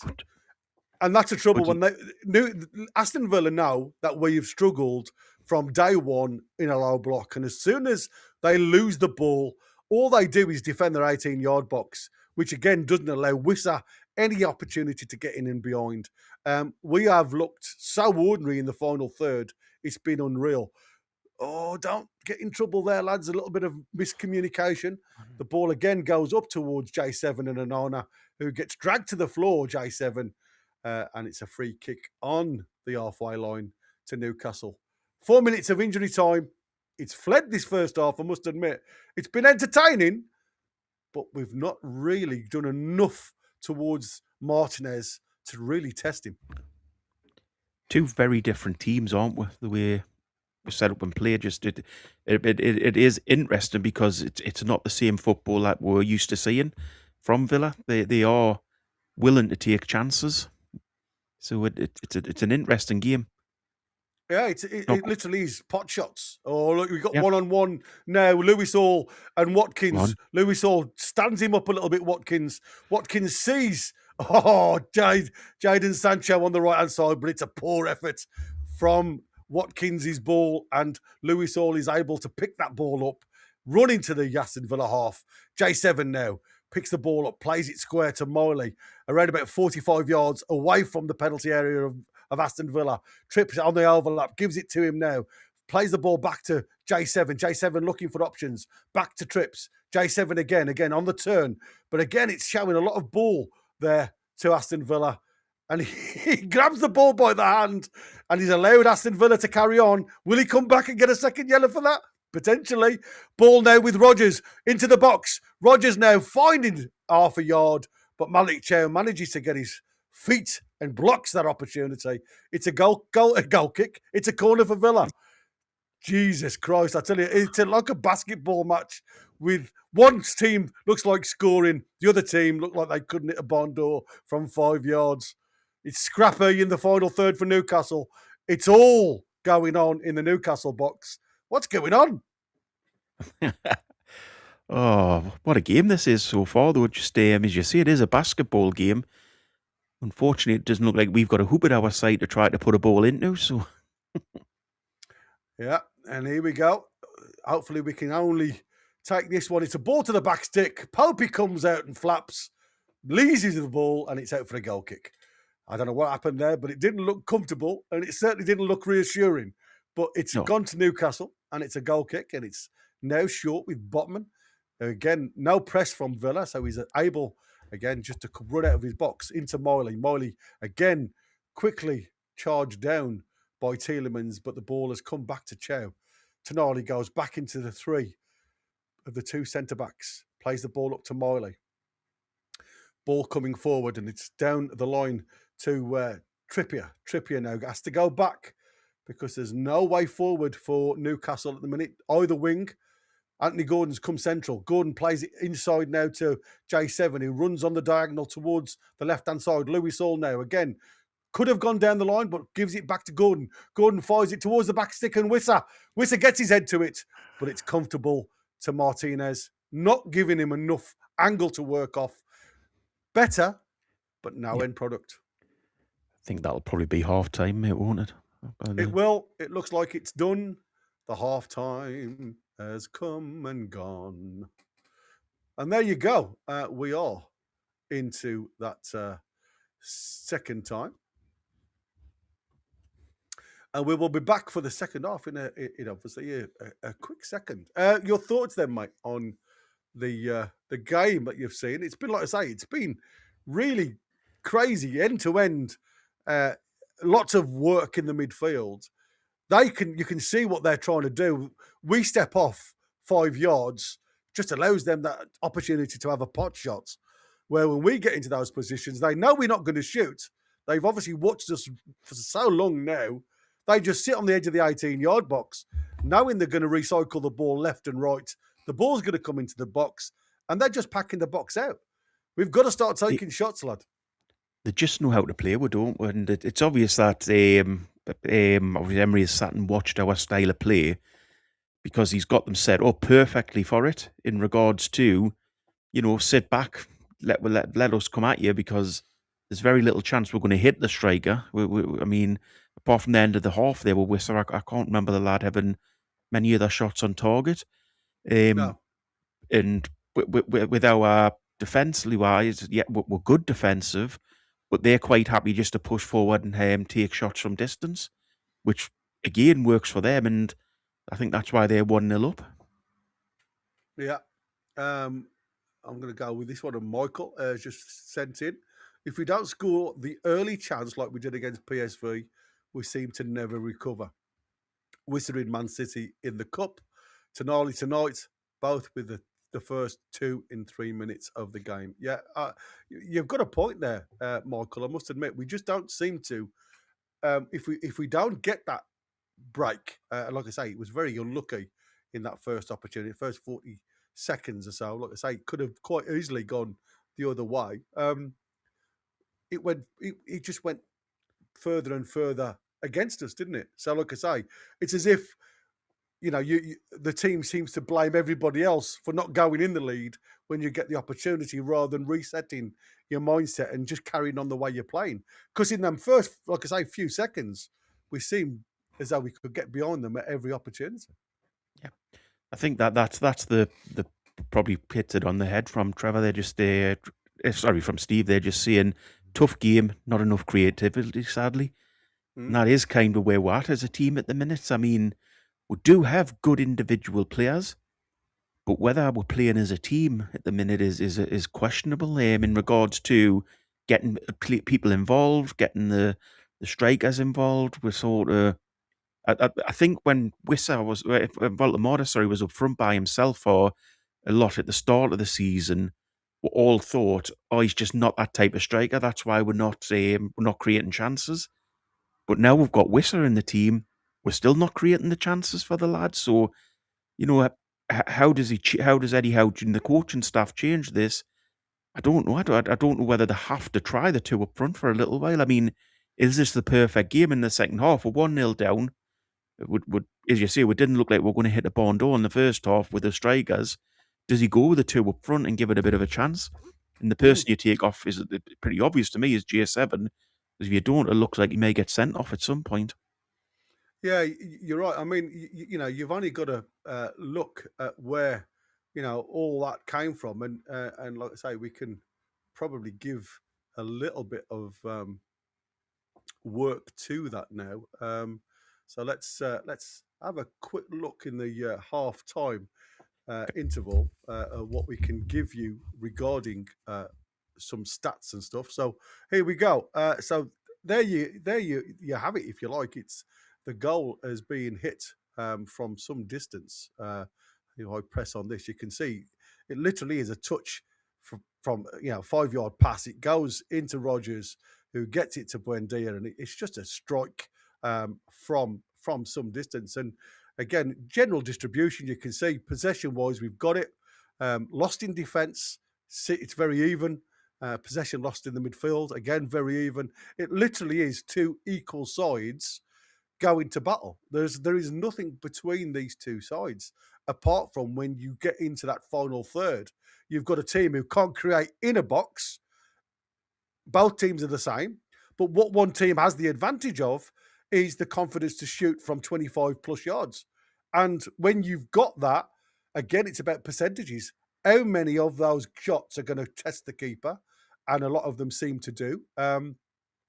Again, let's have a look down. 4 shots, Newcastle, to 8 shots, Villa. We're at home.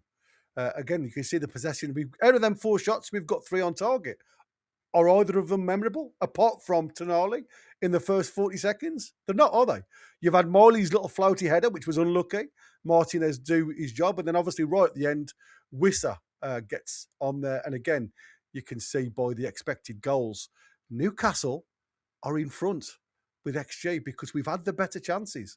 They're only striking the ball from distance. They are very different when it comes to chance creation. Let's have a quick look on the pass map for Newcastle. And again, I think it was Tony in the box in the chat saying, is Wissa being isolated? Well, if you look by the graph, yes, that is true. Nobody from midfield. They're all in a line. There is nobody really getting close to him. The closest body is Harvey Barnes. Like I say, Anthony Gordon hugs the touchline, which is, we said from day one, that's what Anthony Gordon does. Does that benefit us? It hasn't all season. Not really got anything from it. This side here is being the more creative. And when we've conditioned the ball into the right area of the 6-yard box, there has been nobody on this back line that's made that brave run into that back stick. So all the huffing and puffing you can get, it's great, but it's not really going to give you anything back when it comes to them shots going towards goal. So you can see there's definite isolation with Wissa. He's got bodies around him all the time. He's not a big frame lad. We've seen what happens with Voltemada, who's twice his size when it comes to framework. Again, the way Newcastle play, there's too much isolation between the midfield and their forward line. And unfortunately, there's nobody with any pace apart from Tonali who's been tasked to do a defensive role. J7 hasn't got the pace to break lines. Miley hasn't got the pace to break lines. Where do you go? Gary, was that not part of the stat that you put up there quite interesting as well, that Trippier's actually seems to be playing further forward than Hall? Yeah. You do not really want that to be the other way around, because sure enough, Hall would offer you more going forward than Trips would. Well, at this point, in regards to, firstly, we know Trips is going to have to play for a while at right back because of the injuries that we've got. And secondly, he's getting older. He needs to adapt his game and maybe be a bit more defensive.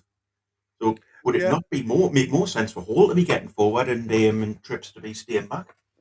Yeah, well, you look at the system with Aston Villa, just before we go on to what you've just been saying there, I've just been having a quick look at the Aston Villa. Look how close these two are. And like I say, with the movement of Rodgers that will feed into left and right, you've got the overlaps from Cash and Sancho down that right-hand side.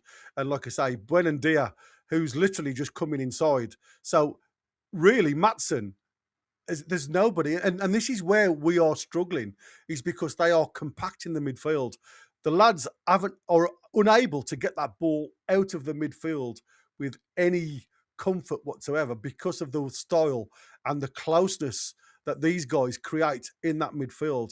And it's just allowing the balls played into the half spaces for Rodgers to pick up, or Tillemans slows the game down and just waits for the run from Buendia, or Sancho stays out on the wide, but Buendia is the one that's overloading these areas, and that's where they're getting the shots off. They are, as a unit, going up the field together, and as a unit coming back together, rather than those three different segments that you see from Newcastle. Makes a hell of a difference. But when you say about, for me, the biggest thing, when you say Trippier is always going to be the one that gets the crosses in, and maybe that's the rationale for the manager to say, hit the box. The problem is, if you haven't got people that have the pace to get in the box, into those areas, like I've said, that have been very isolated at times, the back stick, then what is the point in putting the ball in there? You might as well just take another touch and recycle it. Because all you're doing, if what Eddie Howe is saying about taking a shot if you haven't got the quality is giving the ball back to them, then what's the point in crossing and giving the ball back to them if you haven't got the bodies? To me, they're both exactly the same. But why aren't again, if that's the case, why, if they get the ball in front of goal, on the taking it seems like sort of just simple stuff. So, as you say, if he doesn't trust them crossing, why isn't he saying to the midfield, shoot? Sort of thing, if you get the ball. You have to do one thing or the other. And if we're going to do tippy-tappy football, which, let's face it, we all love when it works. It looks fantastic, brilliant, doesn't it?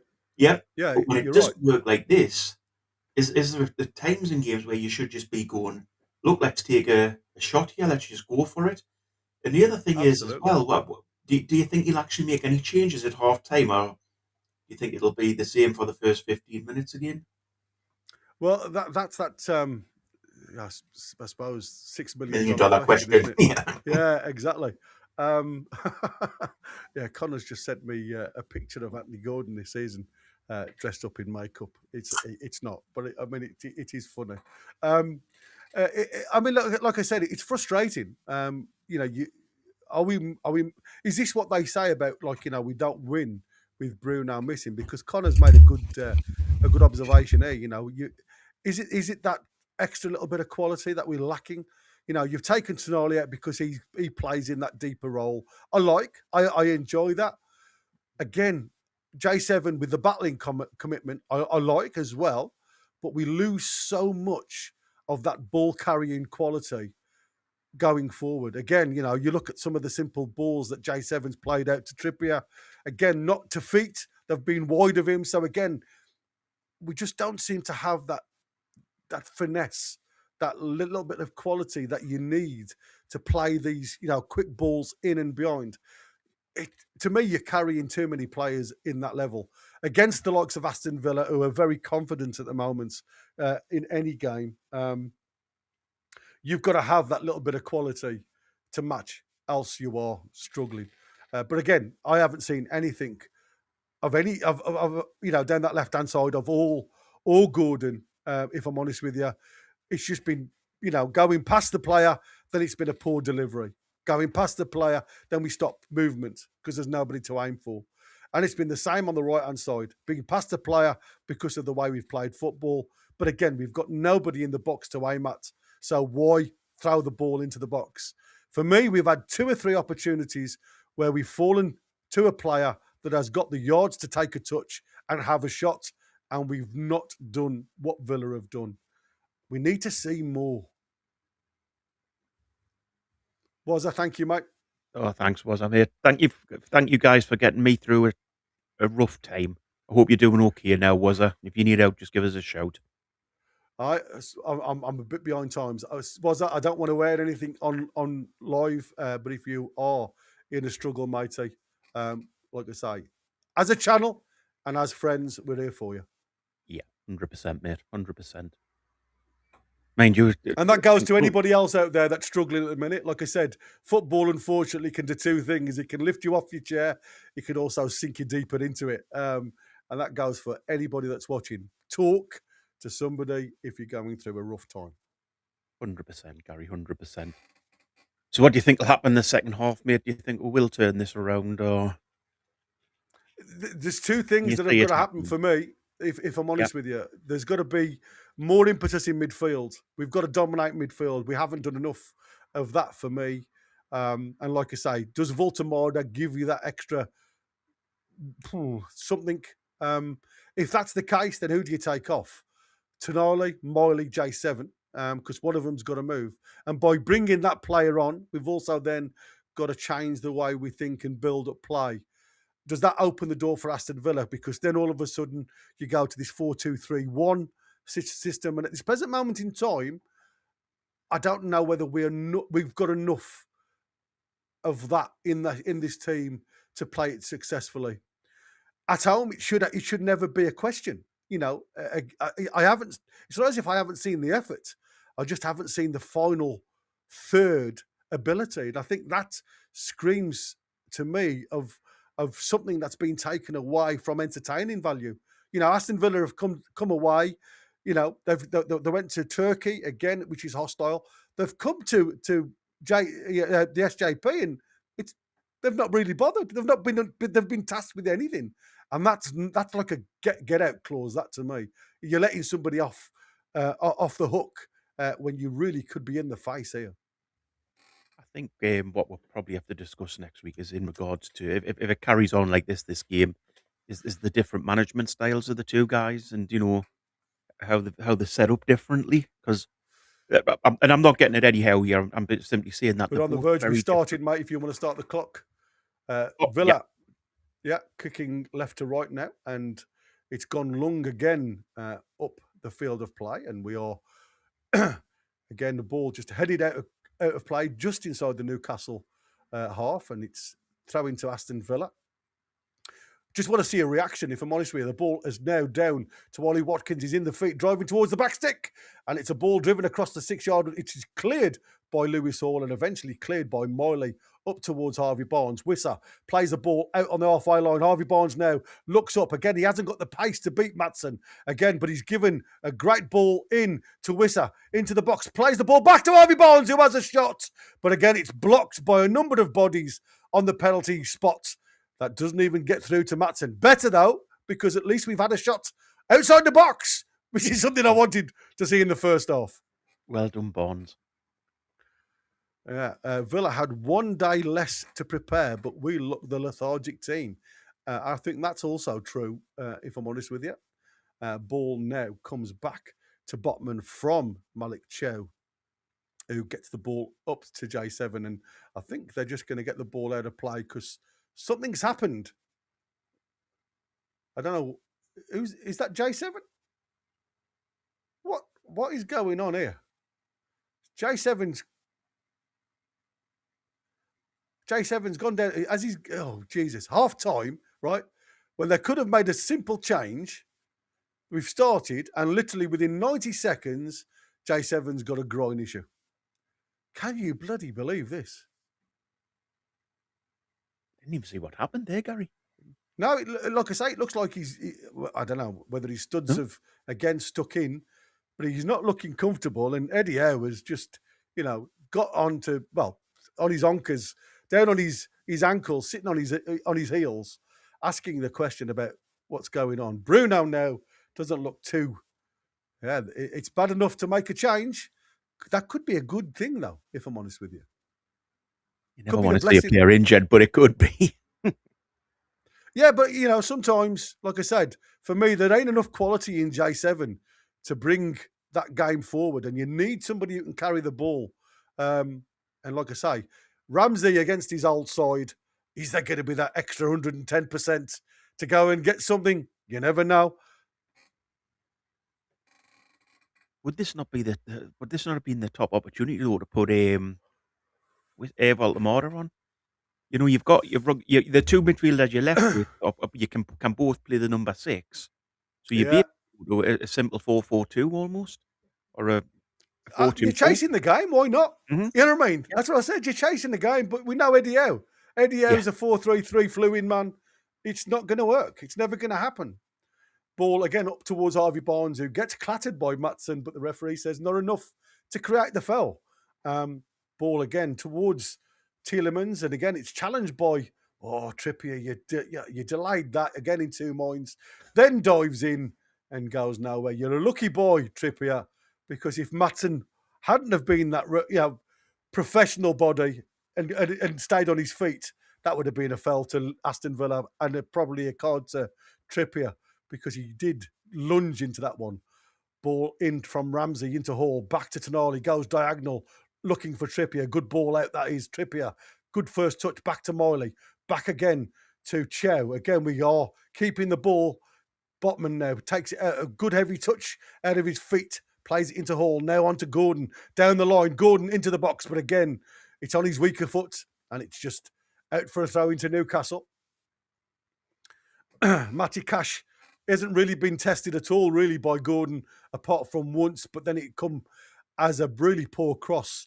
Lewis Hall comes down the line, throws the ball in. Ramsey gets a touch, back to Hall. Ramsey again down the line, again going backwards to Tonali. Tonali looks up, goes square into Trippier. Trippier out to Harvey Barnes, back to Trippier. Trippier's got Miley, but again, it's Trippier with a really poor pass, and now there's a chance to break. And I could see Ollie Watkins' eyes light up there with a proper ball, but it's been well overhit, and it's straight back to Pope. Pope gives it to Tonali, who again, Newcastle, lethargic. Yes, you can say that. Ball into J7. There's a great run from Wissa behind the bloody Onana, but again, doesn't get anything from him, and Onana's able to win that ball back. There's a good opportunity for Newcastle there. It just opened up. Hall goes out to the right-hand side. Barnes comes in onto his left foot, strikes a ball, a goal! Oh, just over the top of the goal. But it was a deflection. It's got to be a corner, that one. Barnes looks like the guy who can, doesn't he? I think he's the only one in the team that looks like he is going to score when he picks the ball up, which has been the case all season, really. So. Yeah, Trippier, look, you're right, too. Trippier has been the weakest link today. And that's what we were saying. 3 games in a week, I don't think it's good for anybody, if I'm honest with you. And when you're, is it mental? Is it physical? Trippier with a cross into the box. Again, it's just too comfortable for Martinez to grab that one. I thought he was going to put a cross and then but someone scored. Martinez goes down again. But again, look at this. Aston Villa breaking quickly. Ball out towards Sancho. Seen by Ramsey, who does really well. Wins the ball back. Plays the ball inside to Lewis Hall. Again, Lewis Hall don't dilly-dally in that central area. Again, just allows Aston Villa to win a breather. And the ball comes back out to this left-hand side with Ramsey. Anthony Gordon over the top if he wants him. Gordon down the line now. Keeps the ball in play. Stood up by Cash. Comes onto his right foot in the corner of the box. Plays the ball inside to Ramsey. But again, it's deflected by lots of work from Buendia, who again keeps it narrow. Gordon picks the ball back up. Plays it back to Botman. Again, Newcastle looking to have a breather and keep the ball rather than really get behind Aston Villa. Harvey Barnes again trying to bring it back onto his left foot. Gets a toe poke away, and it's a throw into Newcastle. Goes down the line to Malik Chow from Trippier. Again, no press from Aston Villa. Villa happy to have Newcastle keep hold of the ball and not really play, just play in front of them, not behind them. They'll play that all day because it's another 3 points to Villa if this continues, mate. Villa are doing exactly what they've came here to do, basically.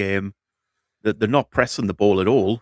They're quite happy to sit back, and then as soon as we lose it, they'll go forward and just take pot shots. It's obvious what they've came here to do, and it's what they've done all season. And I can see why Villa fans are saying this isn't great football, because it's not. But it's winning football is the way to look at it. Yeah, exactly. There's a Getting chance the job here done. now with Harvey Barnes. Oh, Harvey Barnes, what's happened there, son? Harvey Barnes has had a look at Maatsen because of his challenge that didn't get spotted by the referee. The referee allowed the play to continue in Villa's favour.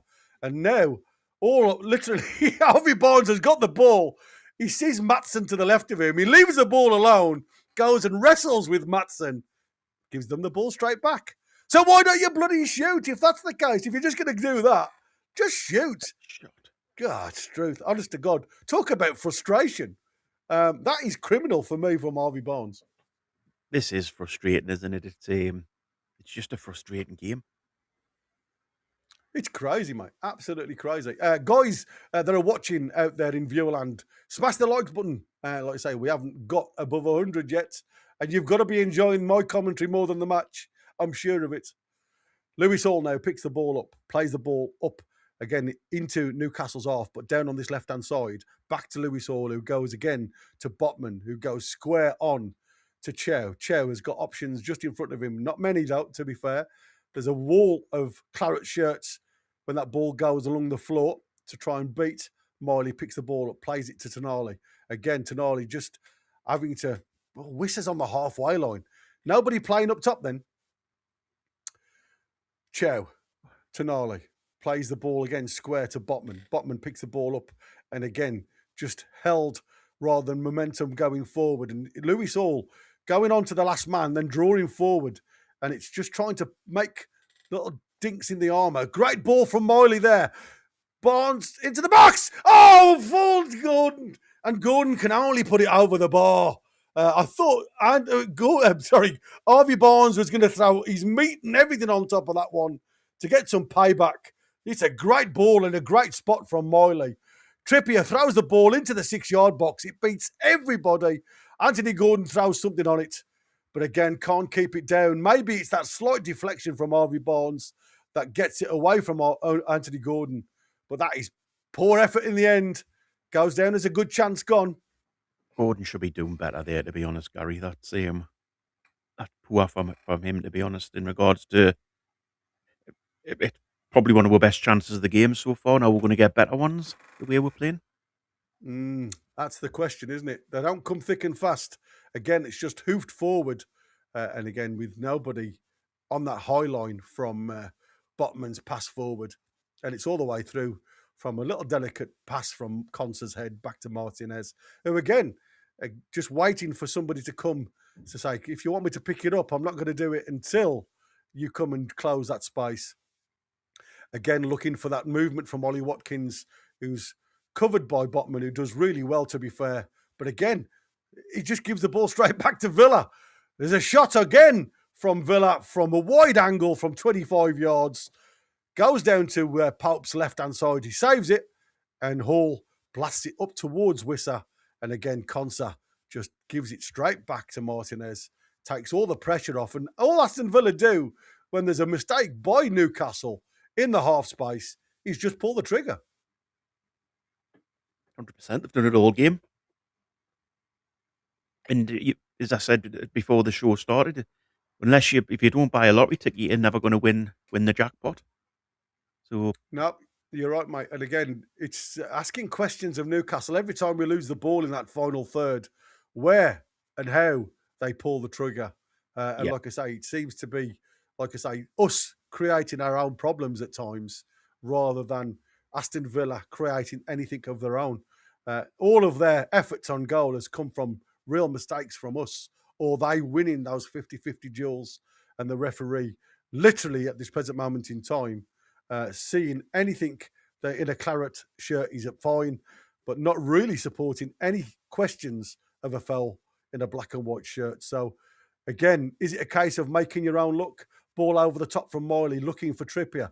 Trippier finds the ball, comes back to Harvey Barnes, again, who's playing on the inside right position. Back to Malik Chow, gets it out of his feet, plays the ball to the far left-hand side of the box. Tonali picks it up. Lewis Hall dinks the ball into the back stick. Again, unchallenged there by Maatsen, but it only goes out for the corner to Newcastle. Nothing really under threat. It's like we're playing okay and we're putting the ball into the right area, but it's floaty. You know, there's obviously a lot more chance of that becoming a defender's header than it is an attacker's header with the way it's floated into the box. There's just no intensity in the play. I think the thing we're saying, Gary, is that there's no one, just absolutely bombing forward and whacking crosses in. It's all, as you say, a very, very softly, gently type of approach. Yeah, you're right. And again, the ball comes in, and it's like I say, it's Martinez who thumps it out. It only comes to the penalty spot, and again, it's a half effort, if you like, first timer that again doesn't really get anything from Ramsey, and they allow just that to go out. It's criminal. First game we're missing trips. It's missing Bruno in as well. Yeah, He's you're right. always going to be a big miss, but I think this has proven what he actually does for at times as well. Mm. So Sancho is being replaced, and it looks like Leon Bailey, obviously somebody who Newcastle were looking at for a while, is coming onto the play. I'm just trying to find where Leon Bailey's gone in my side. It doesn't seem as though he is anywhere in my side. So I will have to just see where we go with that one. Again, Harvey Elliott can't get a game in this side. I don't know what is the problem. Wisser now trying to get in on this left-hand channel, plays the ball back to Anthony Gordon, who fires it in. It's fallen to Tonali. Can he get a shot? He can, but again, it's blocked by a number of bodies. The deflections come to Leon Bailey, who's got his first touch, gets it out of his feet, trying to find Watkins, but Botman gets in the way. There's a little bit more space opening up now for Newcastle to try and exploit. Ball from Ramsey out to Miley, and again, Buendia does well to try and win that ball back. Trippier to Miley. Miley gets it into the box, deflected out from Tielemans for a throw-in to Newcastle. High up in that final third of the Newcastle areas there. So you're trying to get in and beyond. It looks as though we are driving at them. Again, we're just being pushed wide because it's so narrow with the way Aston Villa set up. They're happy for us to have it out wide to get the ball into the box, but with nothing really aiming at. And again, it just seems to come back to a claret shirt. No real clear direction from Newcastle at the minute when it comes to that final third work. It's as if we're just literally looking at picking up anything loose. And again, there's no real direction of where we are. Ball comes back from Tonali, back to Miley. Miley, again, gives it into Chow. And again, Ramsey just trying to pick it up. In the second half, we've had 5 shots to their 1, but their 1 is the only one that's been on target, believe it or not. I think that speaks volumes, doesn't it? The one thing that's annoying me, and it's getting more and more. Bailey has got a chance here. He's driving in towards the box. Bailey gets a shot on. Malik Chow thumps the air because it's a good tackle. To be fair, Bailey, I thought there was clean through on goal. Again, it's a 50-50 ball that's lost. The referee decides to give it. Onana sees a chance to get Bailey in behind Newcastle. Malik Chow recovers really well to get a shot in, to get a cross and a block on that shot. And he does fantastic for me, Malik Chow. And he thumps the air in joy because he does get something on that. And now we have the speed merchant and the one that thought he could run fast. Voltemada and Ilanga. 2 different styles of play coming on. Is that going to change anything? That's sure. Let's see. Corner to Aston Villa.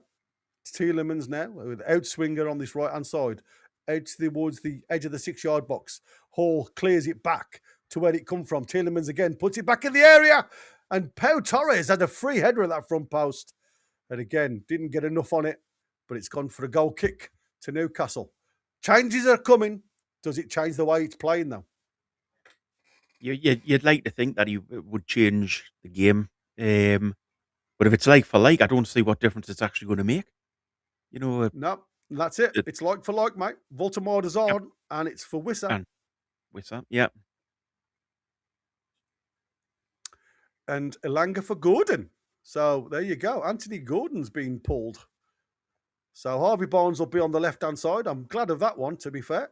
And Ilanga has come on and Voltemada. So there you go. A little bit of a slight change in the setup now. And fingers crossed, this could be that golden nugget. Can Ilanga get his first goal? That'll be good. I'd like to see with the wingers we've got on now push in about 10 yards from the wings, so not play them out as out and out wingers. Yeah, push them in a little bit. Yeah, get them narrow as a pinpoint. Get them narrow, yeah. Again, the header won by Tonali, free in the midfield, has gone all the way back because Voltemada was running back off an offside, couldn't get involved with play. So Martinez picks that ball up again on the edge of his box, fires the one forward for Aston Villa. The ball is picked up loosely by Miley, and again, it's just forced outside, but Trippier was thinking the ball was going to be inside, so bit of give me back to the Clarets from the black and white shirts, unfortunately. And again, it's just been too much of that for me. Losing possession when we didn't need to. Ball out to Bailey now, faced up by Hall. Again, he's got a different issues now. Lewis Hall fires that towards Rodgers from Bailey. And again, too close. Come back to Newcastle. Ramsey plays the ball out just inside the Newcastle half, up towards Trippier. Trippier now down the line, sees Alanga's pace. Alanga with it out of his feet.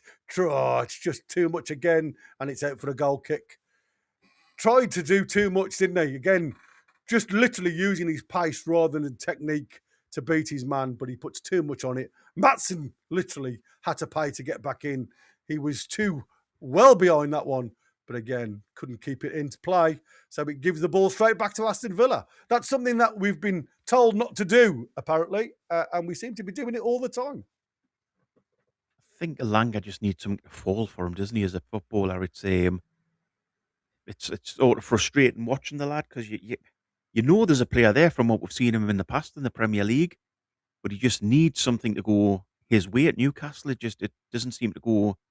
He does never get the drop of the ball, or his touch isn't right, or things like that. He just needs that little bit of luck at some point, really. Yeah, I agree, mate. Like I said, I always say fast body, fast mind, and sometimes it doesn't work that way when you've got no control on the situation. And I understand him trying to draw the player in and beat him with pace, but you've got to be able to have that technical ability to be able to play it in an area that you've got a chance of getting the second ball into the box. Ball now with Tonali just inside the Newcastle half. He goes square to Chow, who again drives the ball forward. Ball in behind for Alanga to run onto, again beating Maatsen, but again not really doing anything else with the ball apart from getting a challenge from Maatsen. It's a throw into Newcastle. Again, he beats him and he had the opportunity to get a quick ball into the box, but just doesn't do either. Trippier now rubs the ball in his shirt to try and get some grippage with his fingers to try and get I don't know why he did that, because he's thrown it short to Miley. It's come back down to Ramsey now, who goes square. Hall now seems to be our deepest player. Little jink towards that back stick. It's headed forward by Botman. Thought it was going to fall towards Barnes, but it doesn't. It only goes into Martinez's hands.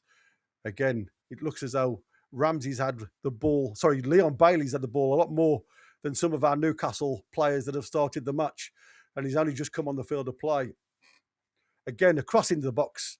Again, it's easily dealt with and defended by Aston Villa. And again, it doesn't matter how much we huff and puff in the final third, we never really seem to cause them any issues whatsoever. Long clearance again. Dear. And again, it's a bit of overzealousness from Miley there. Bernandia picks the ball up. The referee says, continue.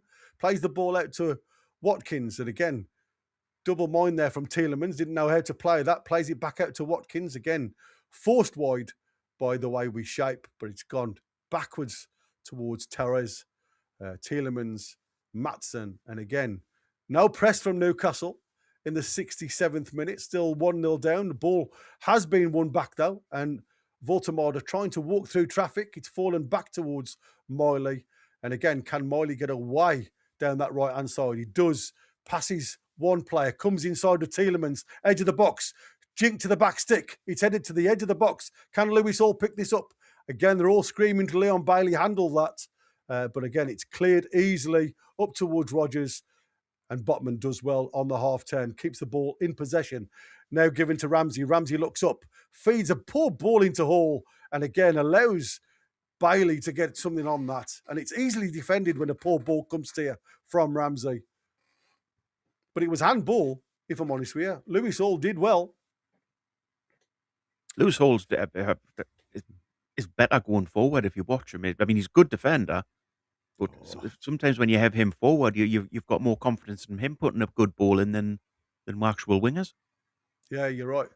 Again, a bit of a shoulder on shoulder there, and it's come back to Newcastle, just inside the Newcastle half. Tonali now drives forward, gives it out to Alanga. There's still a player down for Aston Villa. Ball to Trippier, dinks into the box, but again doesn't beat the first player, and Torres is able to just head that ball out for a Newcastle corner. Rodgers is the one who's still down. He's still grimacing. Gingerly gets back to his feet. Tielemans is also down. Who's the sniper in the ground? I don't know who it is, but it there's might be certainly Win. something happening there. Seeing off all these claret shirts. It's funny how they only go down when it's in the attacking zone. They're all like, oh, we'll have 5 minutes now. It's funny to see players down in J7 not be on the pitch. Oh, yes. That's it. The sniper's got him. Oh, my lighters have all gone. These are just going to try to frustrate us now, aren't they? That's. I mean, They they've done are. it all game, but that's going to be their tactic for the last what is it, 20 minutes for just to frustrate us so much. Yeah, Tielemans is hobbling back to the 6-yard box. He looks like he's going to have to come off in a second. I don't know what happened to him. Ball from Lewis Hall in swinger. Again, Onana gets it out, and then it's headed back towards goal from Toon Army, but it's wide of the goal. And I tell you something now, we are all over the shop at this present moment in time. There's, like I say, a player gone down, so there's going to be a little bit of a delay. But okay, I'm just going to go and grab me a lighter because that's No probably problem, as mate. excited as it's going to get. I don't know if Baltimore has actually touched the ball yet, but in regards to this game, it's so frustrating. I mean, there's nothing happening at the minute. Baltimore has came on. I don't know if he's actually touched the ball yet. We're just so behind what Villa are doing. We're just playing to their tactics basically, and it's really not working for it. We're just sort of so lethargical. Well, as soon as they get the ball, they're willing to have a shot. Yeah, it's been, like I say, it's been criminal in the final third. We are like I say, it feels totally inept of what to do with the ball when we get there. It just feels like we're constantly repeating ourselves as well, Gary, on this show in regards to the match. And we get called You out. can only Don't say we? what's actually going on. Yeah, you're right. We get called out constantly for being negative, or one of the most negative shows out there. But I don't know how anybody can be happy, if that's the right word, or positive about some of the football that we've seen. And like I say, I'm only looking now at all the mags in the crowd, and there ain't many happy faces, let me tell you. So surely, we can't be that bad if what we've seen is exactly what's being seen in the ground. Yeah. Again, there's going to be a few changes because, like I say, at the minute there's a lot of walking wounded for Aston Villa. Don't know why, but my glasses look all over the place at the minute. I can't seem to get them under my headphones. Straight. Yeah, I look like If I was you, mate, I would just take them off. Well, yeah, probably This. look better, wouldn't it? Yeah, it would probably look better. Yeah, Tielemans is gone. Is that going to be a good omen in these final 20 minutes or so? Only time will tell, I suppose. Ball goes long. Toon Army gets underneath that one. It falls to Lewis Hall, who again, being jockeyed by Tielemans, does a good job. Leon Bailey now picks that loose ball up down this right-hand side, faced up by Ramsey. Again, there's an out ball all the time because Ollie Watkins just comes from the middle and doubles up on that one wing or the other, runs the front line really well. And that's something we haven't got, mate. We just don't create enough behind from people that's running. It's crazy. And it looks like Mings is going to be coming on in a minute to shut up shop completely in that back line, because if we can't score against this lot when they play 4 at the back, what's the chances of us playing with 5 at the back and getting out of it? So again, it is ridiculous. Dinya's coming on, so it looks like there's going to be, because of Alanga's pace, it looks like they're going to try and match him with Dinya, and again, just putting an extra defender on to try and block out anything that's been obvious to them and not to us as watching it, because I don't think we'll score in a fucking month of Sundays at this rate. Ball goes up towards Chow, and he half clears it, I should say, to Miley, who picks out Trippier, and again just comes inside, and Toon Army is able to bring the ball up, and Alanga's over the top, but again, it's not a great ball over the top from Toon Army, and it's easily cleared by Matson, and the ball again gets picked up in the Newcastle half by Newcastle, and Toon Army now just running over the halfway line into the Villa. No press from Aston Villa at all. They've gone really narrow out to Harvey Barnes. Harvey Barnes sees an opportunity to try and get Hall in. But again, it's not a great ball. Bailey picks the ball back up, turns in his own box, feeds it out to Matty Cash, who again just trying to play Bailey back down the line. And it's a throw into Newcastle. And here's the changes. There's 3 changes coming on. And let's have a look. So Torres, I think he's off. And that's going to be for... Oh, Buendia is off as well. I've just seen Buendia going. Who's scored the one and only goal, which was a really good strike, to be fair. Really good goal.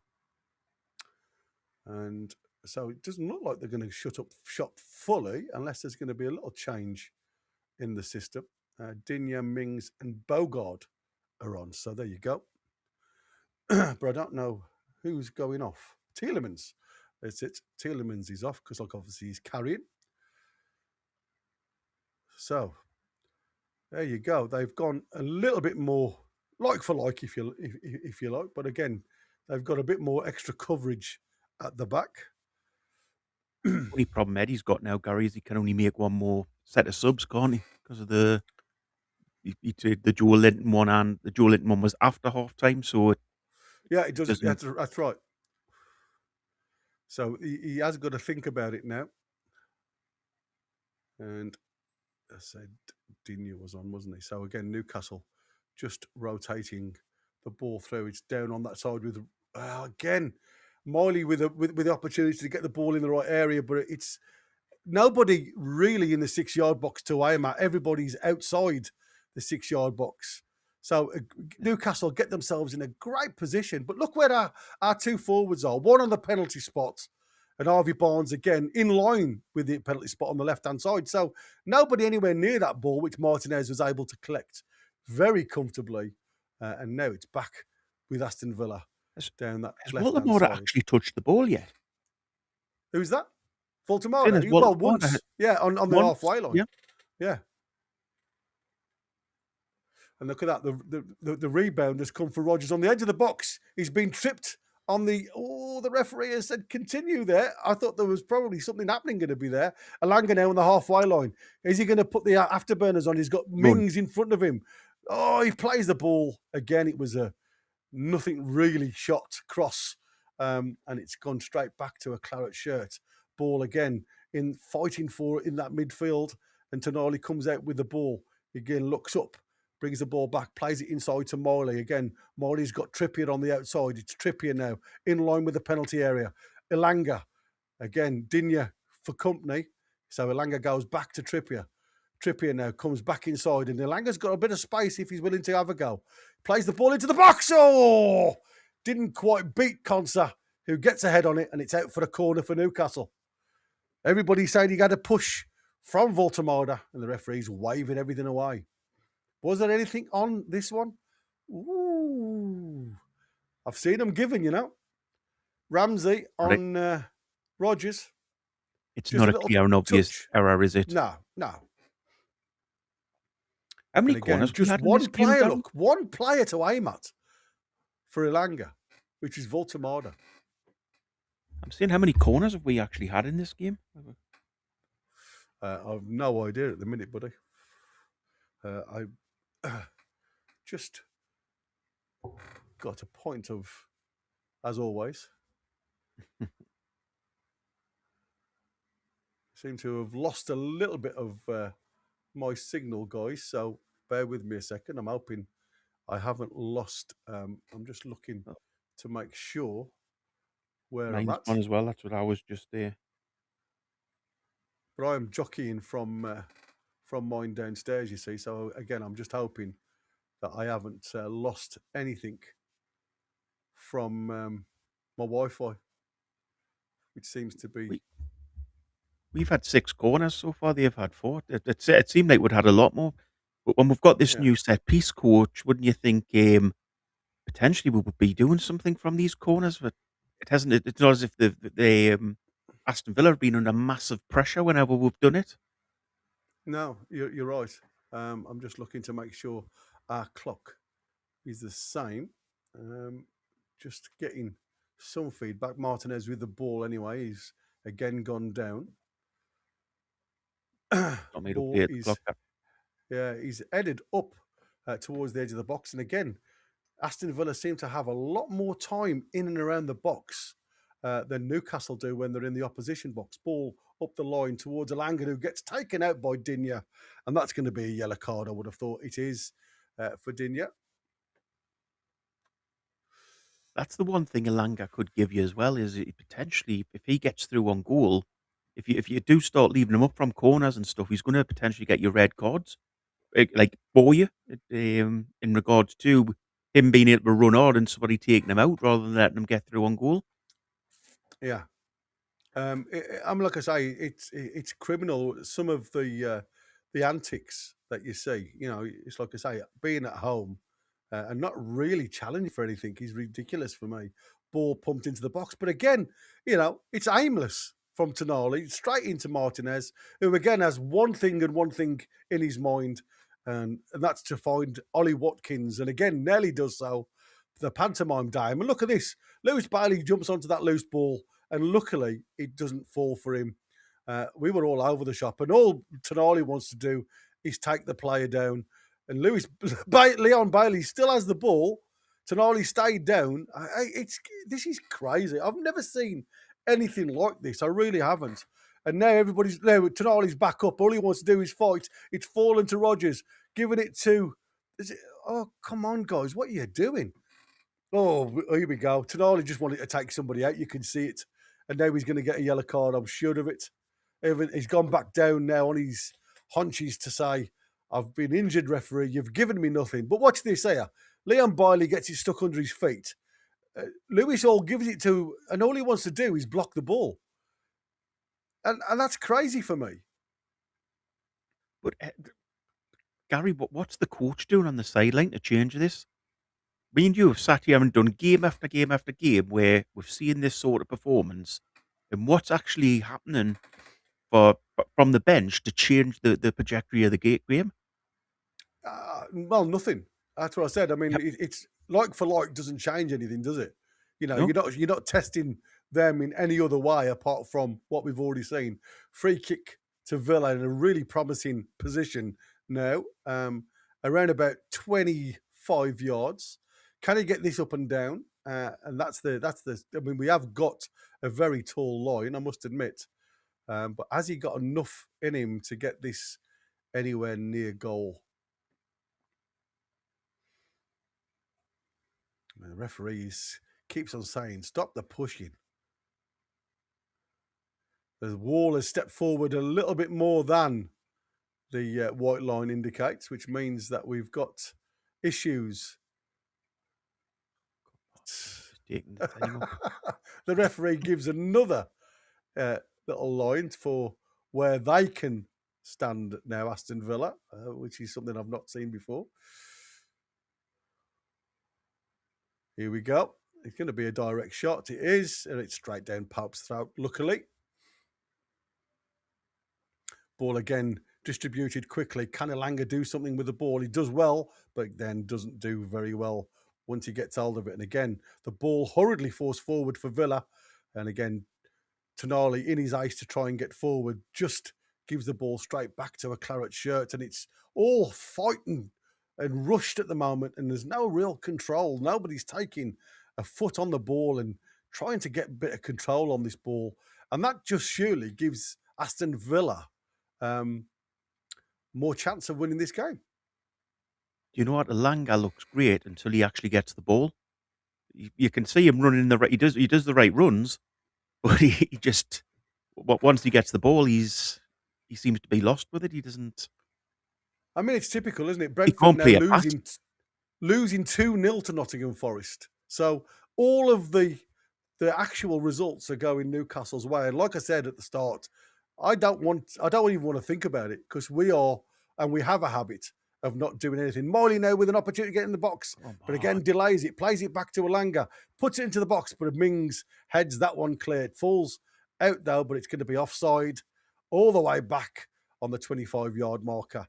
Newcastle on the offside. So again, Willock is coming off for Tonali.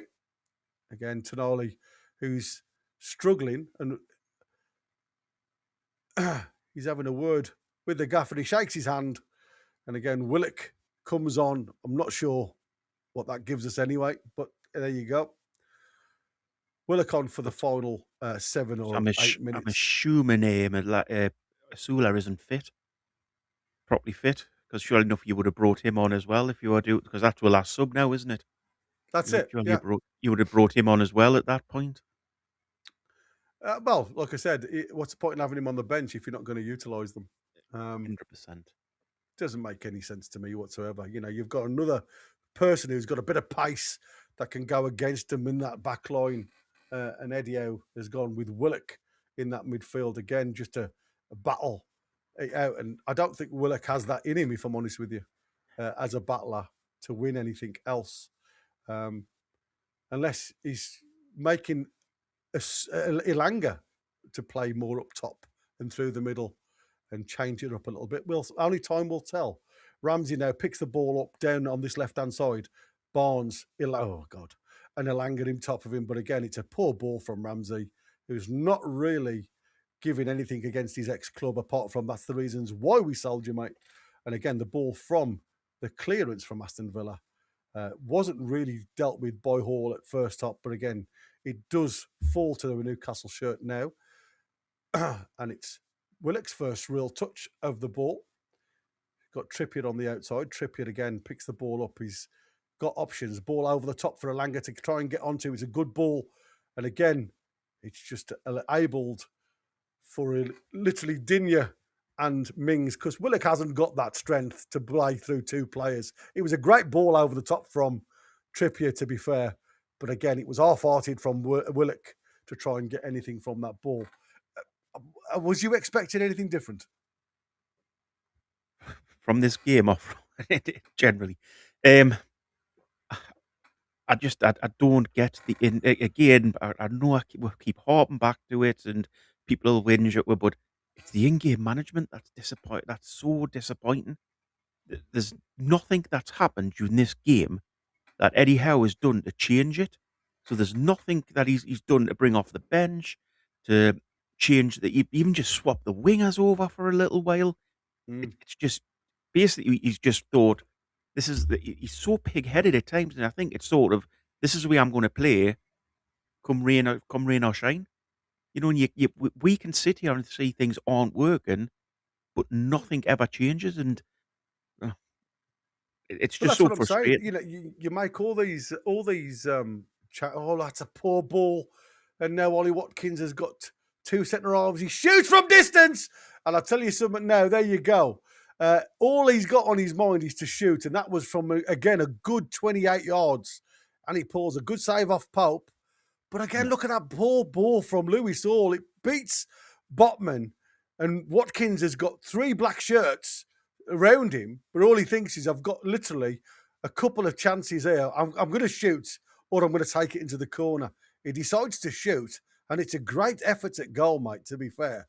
And he's pulled off a great save from Pope. But it's putting us under pressure, because they've got a corner from that. You know, one player against 2, and all the advantage goes back to Villa. Gary, who? Go on, mate. Oh, no, go on, I'll let you do the corner.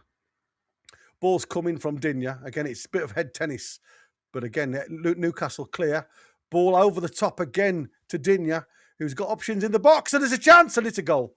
It's only what they deserve. Ollie Watkins with the goal. You could see it coming. Newcastle went narrow and clear, had come out half-hearted, didn't get anything on the clearance. Digne stays out on the angle of the corner of the left-hand part of the penalty area.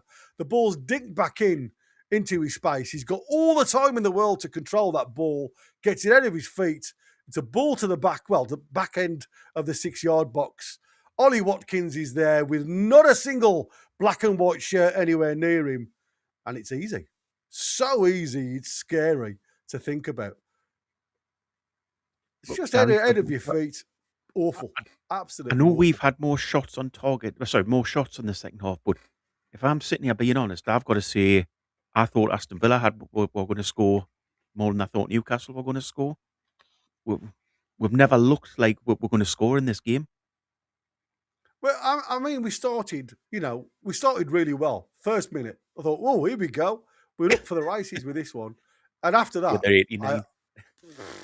for the other 89 minutes, it's like I said, there's only looked like one team that it was ever going to score in this one. So this is, like I say, absolutely crazy. 89th minute, guys, it's Newcastle 0, Aston Villa 2, and Ollie Watkins on the score sheet again. Onana comes off now. Giving him a rest. He's done the work for Aston Villa. And Victor Lindelof, is on. Bloody hell. So again, just closing every door that wasn't open originally. It's not going to be opened at all now. Botman picks the ball up, fires it in to Ramsey, picks the ball up again to Miley, who fights off a claret shirt. And again, he's got the options of trying to get Barnes in down that left-hand side. Ball into Barnes now. Barnes comes onto his right foot, trying to find the angle to get a shot off. And he does, but again, it's blocked on the 18-yard line by a claret shirt. And again, everybody's fighting for the same ball. It falls to Miley, who fires it up to Voltemada. On the turn, Voltemada, again, looking for options. Louis Saul. Everybody's too close. Nobody really giving each other space. Miley, again, trying to find a space and a pass out wide now to Trippier. Down to Alanga. Back to Trippier. Going backwards, Newcastle. Not where we want them. We need them forwards. Chow now picks the ball up, plays it inside to Miley. Plays the ball again to the halfway line to Botman. Ramsey now plays the ball inside to Voltemada. And again, not really given any options apart from trying to keep hold of that ball and go to the side of him. Louis Saul again in a massive battle with Bailey. Ball falls to Ramsey. Now Miley with a little opportunity to give it out to Trippier. Trippier outside of his foot into the 6-yard box. Can Elanga get onto it? Is there a handball there? Referee says no. It's back with Martinez. And a little bit of a glint of opportunity. 8 minutes of injury time, guys. And it's nothing. Nothing given. But that did look as though, oh, no. I'll give him the benefit of the doubt. It's just, again, so frustrating. It wasn't a handball by the look of it. It's just, I don't get, I just don't get this type of performance where we've been on a good little run of form in regards to results. But can anybody honestly say we've played well in every one of those games? You can't. But I think this just shows what a tough February this could be, because we've got did you see that tough record away there? games. Oh, there's a chance for Elanga, but no, Martinez comes out of his and picks that one up. The games against top half at the moment, we've won 2, drawn 2, lost 5, I think it is, against top teams. And like you say, we have got some real heavy duty teams coming our way over these next 5 or 6 games. It's going to be a real hard show going forward, I'll tell you now, because this has been a toughie to swallow, if I'm honest with you, because we've had absolutely diddly squat in the final third. And that ain't because Aston Villa have done anything special. We've just been too frightened of what they can do on the break, and we've given them far too much of that as a priority. It's not allowed us to play free-flowing football whatsoever. And we have been stuck going left to right, down the wings. And then when we get a chance to get it into the box, there's been nobody in the box to deal with it. And that's the top and bottom of it. Nobody in the box to aim for, apart from, like I say, players just running on the edge of the box. Maatsen finally gets a yellow card from the referee in the 92nd minute. I think he's been lucky, if I'm honest with you. Free kick to Newcastle, again on that right-hand side, to be thrown in towards the box. Ball comes in now on the diagonal towards Voltemada, but again, not really getting a challenge. Mings gets it clear. Trippier again with the opportunity to get it towards a good cross, but it goes straight over the top of the bar. And again, that just sums up this game, if I'm honest with you. It's like a team of also runs that, to me, these are all, it looks like players that have been But you can running at this present moment in time. They look lethargic. They look empty, void of any ideas. And when you get an opportunity to try and get a decent ball into the box, for the likes of, Voltamada, we can criticise as much as you want, but these are not going to get anything. Any striker is not going to get anything from deliveries like that. And as you've seen there, PSG quaking in their boots, then Liverpool. Do you know what I mean? When you watch this, it's like, don't worry about it. This is our first team. Are we more of a cup team this season? Is that the effort's there? That's what I said in the cups, because it's like a shootout. You've got to win, And with this, it's like, let's try and pick up the pieces. It's awful. Miley again picks the ball up. Trippier on that right hand side again. I've got to give courage where I see it. Trippier has at least tried to get forward as much as he can. Voltamada and Elanga trying to do something. The ball half cleared to Harvey Barnes on this left-hand side. Again, stood up by Bailey. The ball driven in towards the box. Half cleared by Aston Villa. Comes out to Marley, who again, good ball to Harvey Barnes. Lewis Hall on the right-hand side. Harvey Barnes gets it onto his right foot. Tries to direct the ball down to that left-hand side of Martinez. Have a guess where it goes? Off the back of Voltamada and out for a goal kick, which seems to... I understand now why Eddie Howe says, don't shoot, lads, from out the box, because... Gary, with a game like this at this point, but why haven't we got Chow up front? Why aren't we just hammering the ball forward at every opportunity, hoping for little flick-ons for the players to get onto? It's unreal. It really is unreal, mate. I don't know why that's gone out the game, why that isn't there anymore. Some teams still do it, but at this point, we're not going to score an open play, let's face it, unless we do something like that and just chuck the ball forward at every opportunity. Yeah. Botman's just put a great challenge in there on Rodgers. And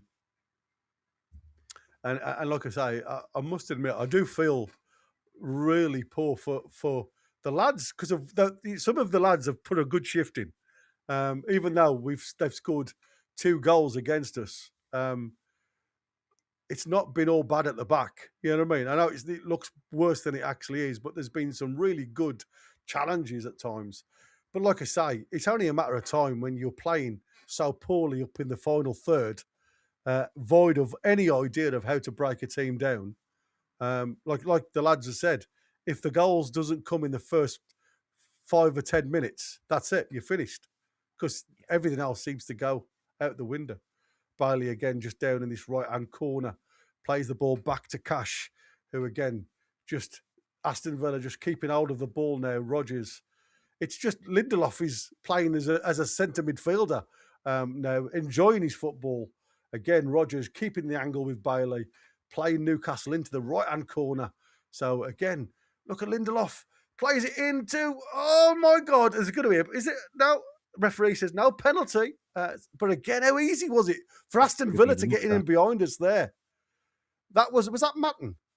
Yeah, look, that's their bloody left back into the box there. And you know what? I've seen them given, That was exactly the same. If you remember, Anthony Gordon's penalty. Yeah. Where he gets kicked to the back of the head. I think it's one, if it's given, it doesn't get overturned. If it's not given, it doesn't go to VAR sort of thing. Again, this is Bogard now picking the ball up again. Newcastle just backtracking. We're 2-0 down and we're just running towards our own goal rather than towards the ball and allowing Digne to pick that ball up. And it's just so easy for oppositions to get behind us. I really seriously can't understand our system of play, what we are trying to do when we attack. And like I say, when you're defending and just running to the 18-yard box, we are in trouble, mate. I'll tell you now. I think that 8th position really puts us in glory land. I said at this present moment in time, we are all over the place. Buendia gets the player of the match, according to Sky Sports. It certainly wouldn't be one of our players. No, you're right. Again, it's tussled with Willock picks that ball up and again drives the ball forward. Trippier to the right of him. But again, doesn't really create any problems. And look how far Elanga's offside there. He's just running headless into an offside position. Can't get the ball past him. And there you go. It is full time at St James's Park. The final, it's just ridiculous. Score is Newcastle 0, Aston Villa 2. And I'll be honest with you, if they played till Wednesday against PSG, we wouldn't have scored today at all. It's been an awful showing of football. Your thoughts before we take this on to the next channel, and I really do hope you guys come on board with your thoughts on what you've just seen, because it ain't been good. So I want you to be honest. Don't back away. What do you think, Bob?